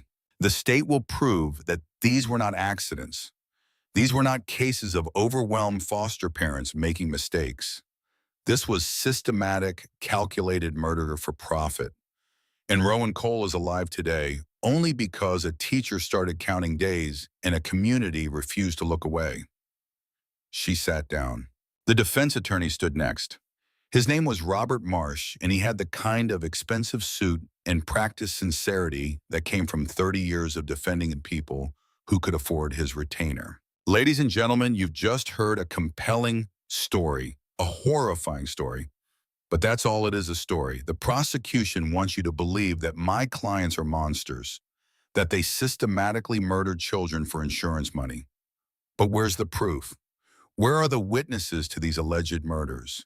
Where is the physical evidence that proves malicious intent rather than tragic accident? He paced slowly in front of the jury box.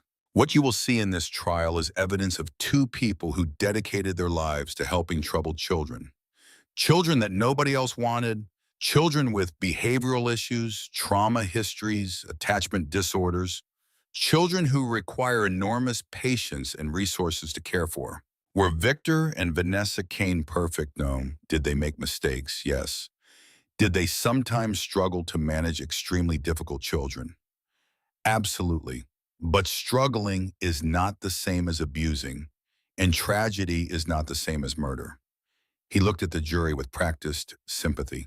I ask you to remember as you hear the testimony in this case that children with trauma sometimes fabricate stories, sometimes confuse discipline with abuse, sometimes cannot distinguish between reality and their own fears. And I ask you to remember that in America, we don't convict people based on suspicion. We convict them based on proof beyond a reasonable doubt. He sat down. Judge Calloway looked at Torres. Call your first witness. The state calls Dr. William Miller. Doc Miller took the stand. He testified in dozens of cases over his career. Medical evidence, injury documentation. He knew how to walk a jury through trauma without drowning them in clinical terminology. Torres walked him through Rowan's injuries. The photographs appeared on the screen, and several jury members flinched. Dr. Miller, in your professional opinion, are these injuries consistent with accidental harm? No, ma'am. These injuries show a clear pattern of repeated intentional abuse by an adult over a period of months. How can you tell? The bruising is in multiple stages of healing. Purple bruises that are fresh, yellow and green bruises that are older. This indicates repeated trauma over time, not a single incident. Additionally, the finger-shaped marks on the forearms match an adult male hand. The belt mark across the shoulder blade is consistent with being struck with a leather belt.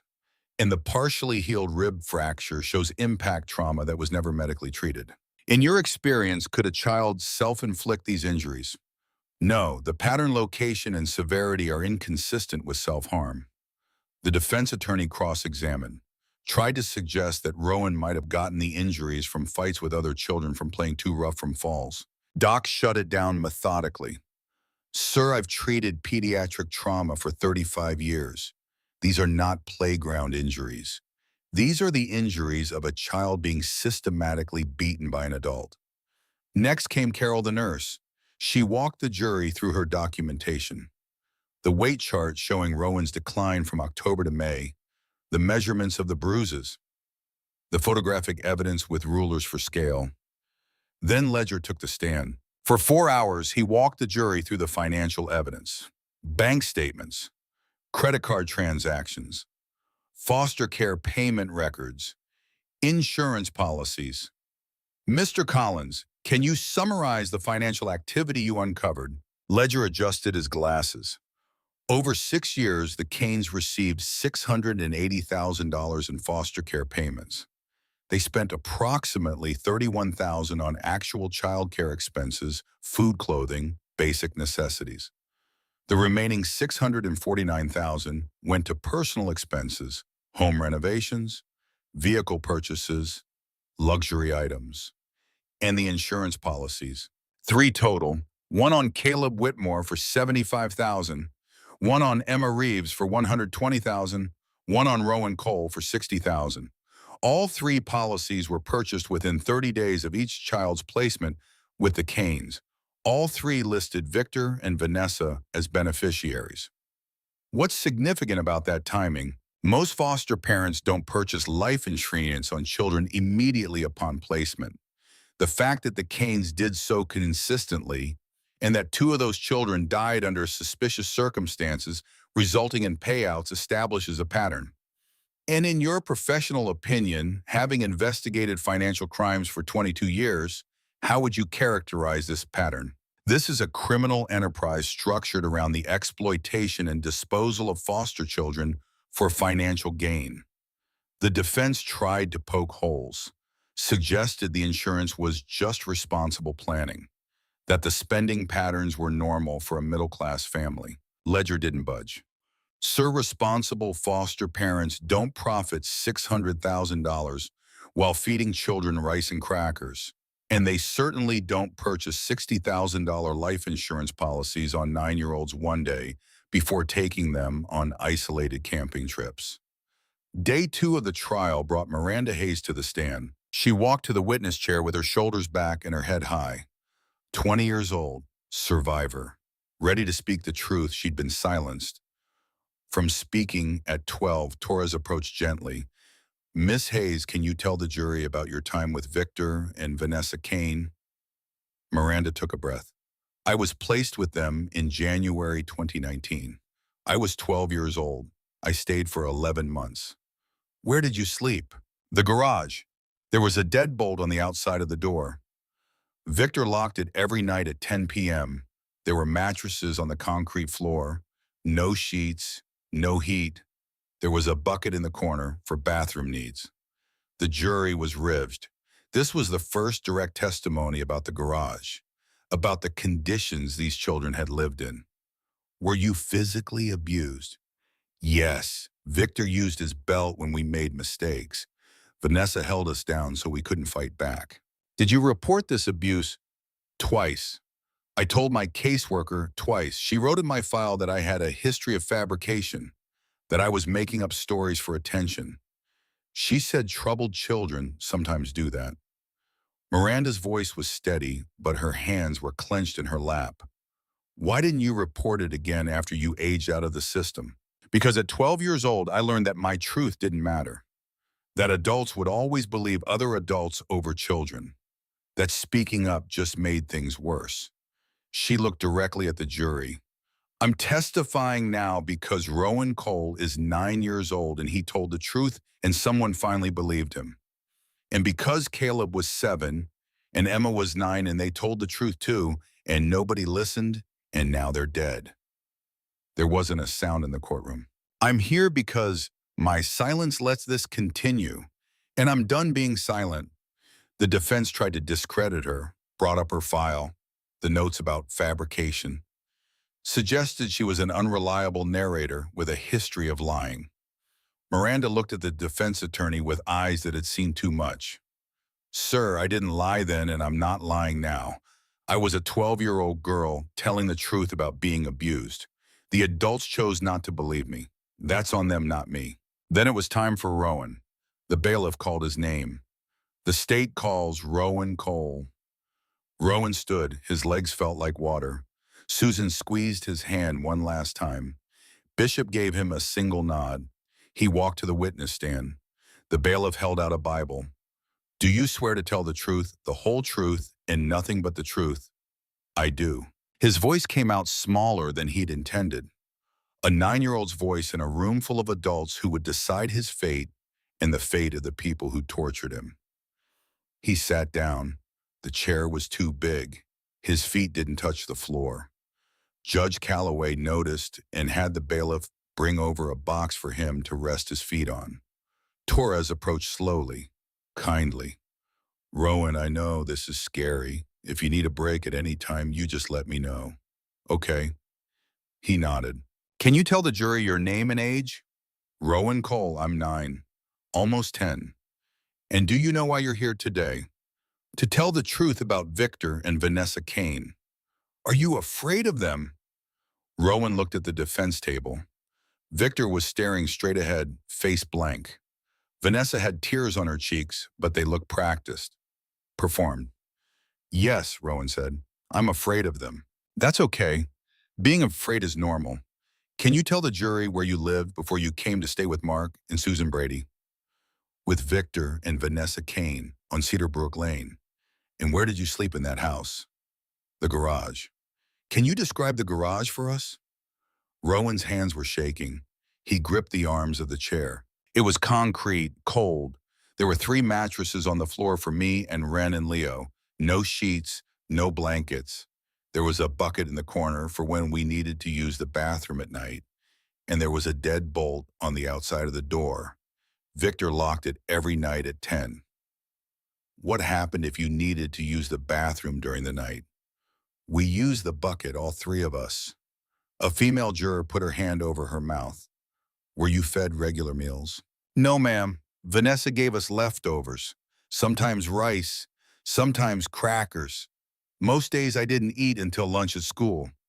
Did you ever give your food to your brother and sister? Yes, Leo's only 5. He needs food more than I do. Rowan, did Victor Kane ever hit you? The courtroom went absolutely silent. Yes, ma'am. How often? 2 or 3 times a week, more if we made mistakes. What did he hit you with? His belt mostly, sometimes his fists. Once he kicked me in the ribs when I tried to stop him from hurting Leo. Torres pulled up the x-ray, showed the fractured rib. Is this your x-ray? Yes, ma'am. Did Victor take you to a doctor after he broke your rib? No, ma'am. How long did it hurt? It still hurts sometimes when I breathe wrong. Because the last time I told the truth at a different foster home, nobody believed me, and they sent me somewhere worse. I learned that telling the truth doesn't help when adults have already decided who to believe. The words hung in the air. The truth from a child who'd been failed by every system meant to protect him. Torres showed him the insurance document. Rowan, do you recognize this? He looked at it. His hands were shaking harder now. That's a life insurance policy with my name on it. Do you know who purchased it? Victor Kane. Do you know when it was purchased? 6 weeks before Miss Quinn kept me after class. And do you know about the camping trip Victor had planned? Rowan's breathing was getting faster, shallower. He said we were going camping May 23rd, just me and him and Vanessa. He said it would be fun, fishing and hiking. I thought maybe he was trying to be nice, that maybe things were getting better. Did you know about the insurance policy at that time? No, ma'am. I found out later, after the police came. How did it make you feel when you learned Victor had purchased life insurance on you? Rowan looked directly at Victor Kane for the first time. It made me feel like I was never a person to him. I was a number, like a receipt, something you cash in when you're done with it. Victor flinched, looked away. One more question, Rowan. Why did you finally tell Miss Quinn the truth? Because I was tired of being brave. I was tired of protecting Ren and Leo all by myself. I was tired of being hungry and scared and hurt. And because she counted, 59 days she counted, and I thought maybe if she was paying that much attention, maybe she'd believe me. Maybe she'd help. And did she? Yes, ma'am, she called her brother, and he called Bishop. And 139 people showed up at my school to save me and Ren and Leo. They showed up when nobody else would. Torres nodded. Thank you, Rowan. No further questions. The defense attorney stood. Robert Marsh approached the witness stand with carefully calculated sympathy. Rowan, I know this has been hard for you. I just have a few questions. Rowan waited. You said you were tired of being brave. That suggests you felt you had to be strong for your siblings. Is that correct? Yes, sir. And children who feel they have to be strong sometimes exaggerate situations to get help. Is that possible? Torres was on her feet. Objection, leading and argumentative. Sustained, Marsh tried again. Rowan, did you ever see Victor or Vanessa kill Caleb Whitmore or Emma Reeves? No, sir. They were dead before I got there. So you don't actually know if their deaths were accidents or not, do you? I know what Ren heard. She heard Vanessa say, do it quick like Emma. That's not an accident. But you didn't hear that yourself. No, sir. And isn't it possible that you misunderstood what was happening, that Victor and Vanessa were trying to help you, and you perceived their discipline as abuse? Rowan stared at him. At this man in his expensive suit trying to twist the truth into something palatable for a jury. Sir, Rowan said quietly, I weighed 52 pounds. I had bruises shaped like Victor's fingers. I had a broken rib. I slept on concrete in a garage with a bucket for a bathroom. That's not discipline. That's torture. The courtroom was dead silent. Marsh had no response. He sat down. Redirect, the judge asked Torres. Just one question, Your Honor. Torres stood. Rowan, are you telling the truth today? Yes, ma'am, every word. Thank you. No further questions. Rowan was excused. He walked back to his seat on legs that barely held him. When he sat down between Susan and Bishop, he started to shake. Not crying, just shaking. The adrenaline draining out of him all at once. Susan pulled him close. Bishop's hand landed on his shoulder, solid and grounding. You did it, Bishop whispered. You did it, son. You told the truth and they heard you. The trial continued for 3 more days. More witnesses, more evidence. The medical examiner who'd re-examined Caleb and Emma's bodies testified that both deaths were inconsistent with the original accident rulings. Caleb had no water in his lungs. He'd been drowned after death and placed in the bathtub to stage the scene. Emma's skull fractures didn't match a fall down stairs. They matched blunt force trauma from behind. Both deaths were homicides. Victor Kane, you are sentenced to life in prison without the possibility of parole. Additionally, I am recommending that the district attorney pursue additional murder charges in the deaths of the 7 other children whose names were found on your garage wall. He turned to Vanessa. My name is Rowan Brady, he said into the microphone. His voice was stronger now, more confident. I'm 10 years old. I'm in 4th grade. I have a family. I have enough to eat. I have people who love me. He held up the faded blue denim jacket, the one Marlo Quinn had counted for 59 days. But I almost didn't have any of that. If Miss Quinn hadn't noticed, if she hadn't counted, if she hadn't called her brother, If 139 people hadn't shown up at my school that day, I'd still be in that garage, or worse. He looked out at the crowd, at Bishop and Barrett and Marlowe, at Susan and Mark and Dr. Kim, at Miranda Hayes, who'd flown in from Wyoming just for this event, at the dozens of bikers who'd formed a wall of protection around three terrified children and refused to move until they were safe. Caleb Whitmore was 7 years old. Emma Reeves was 9. They didn't get to stand here and tell their stories. They didn't get to grow up. They didn't get justice while they were alive. He folded the jacket carefully. But they have it now.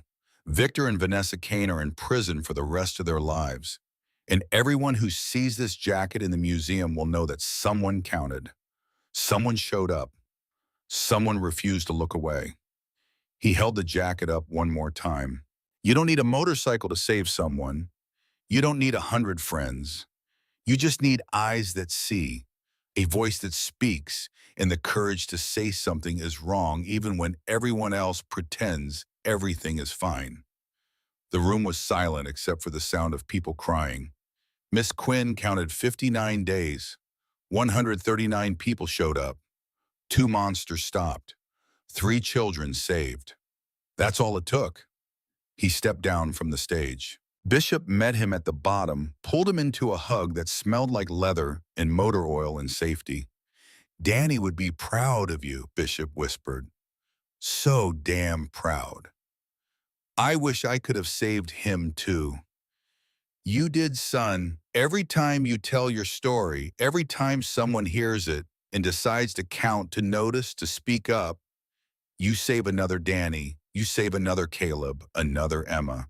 You save children we'll never meet because they'll never end up in that garage in the first place.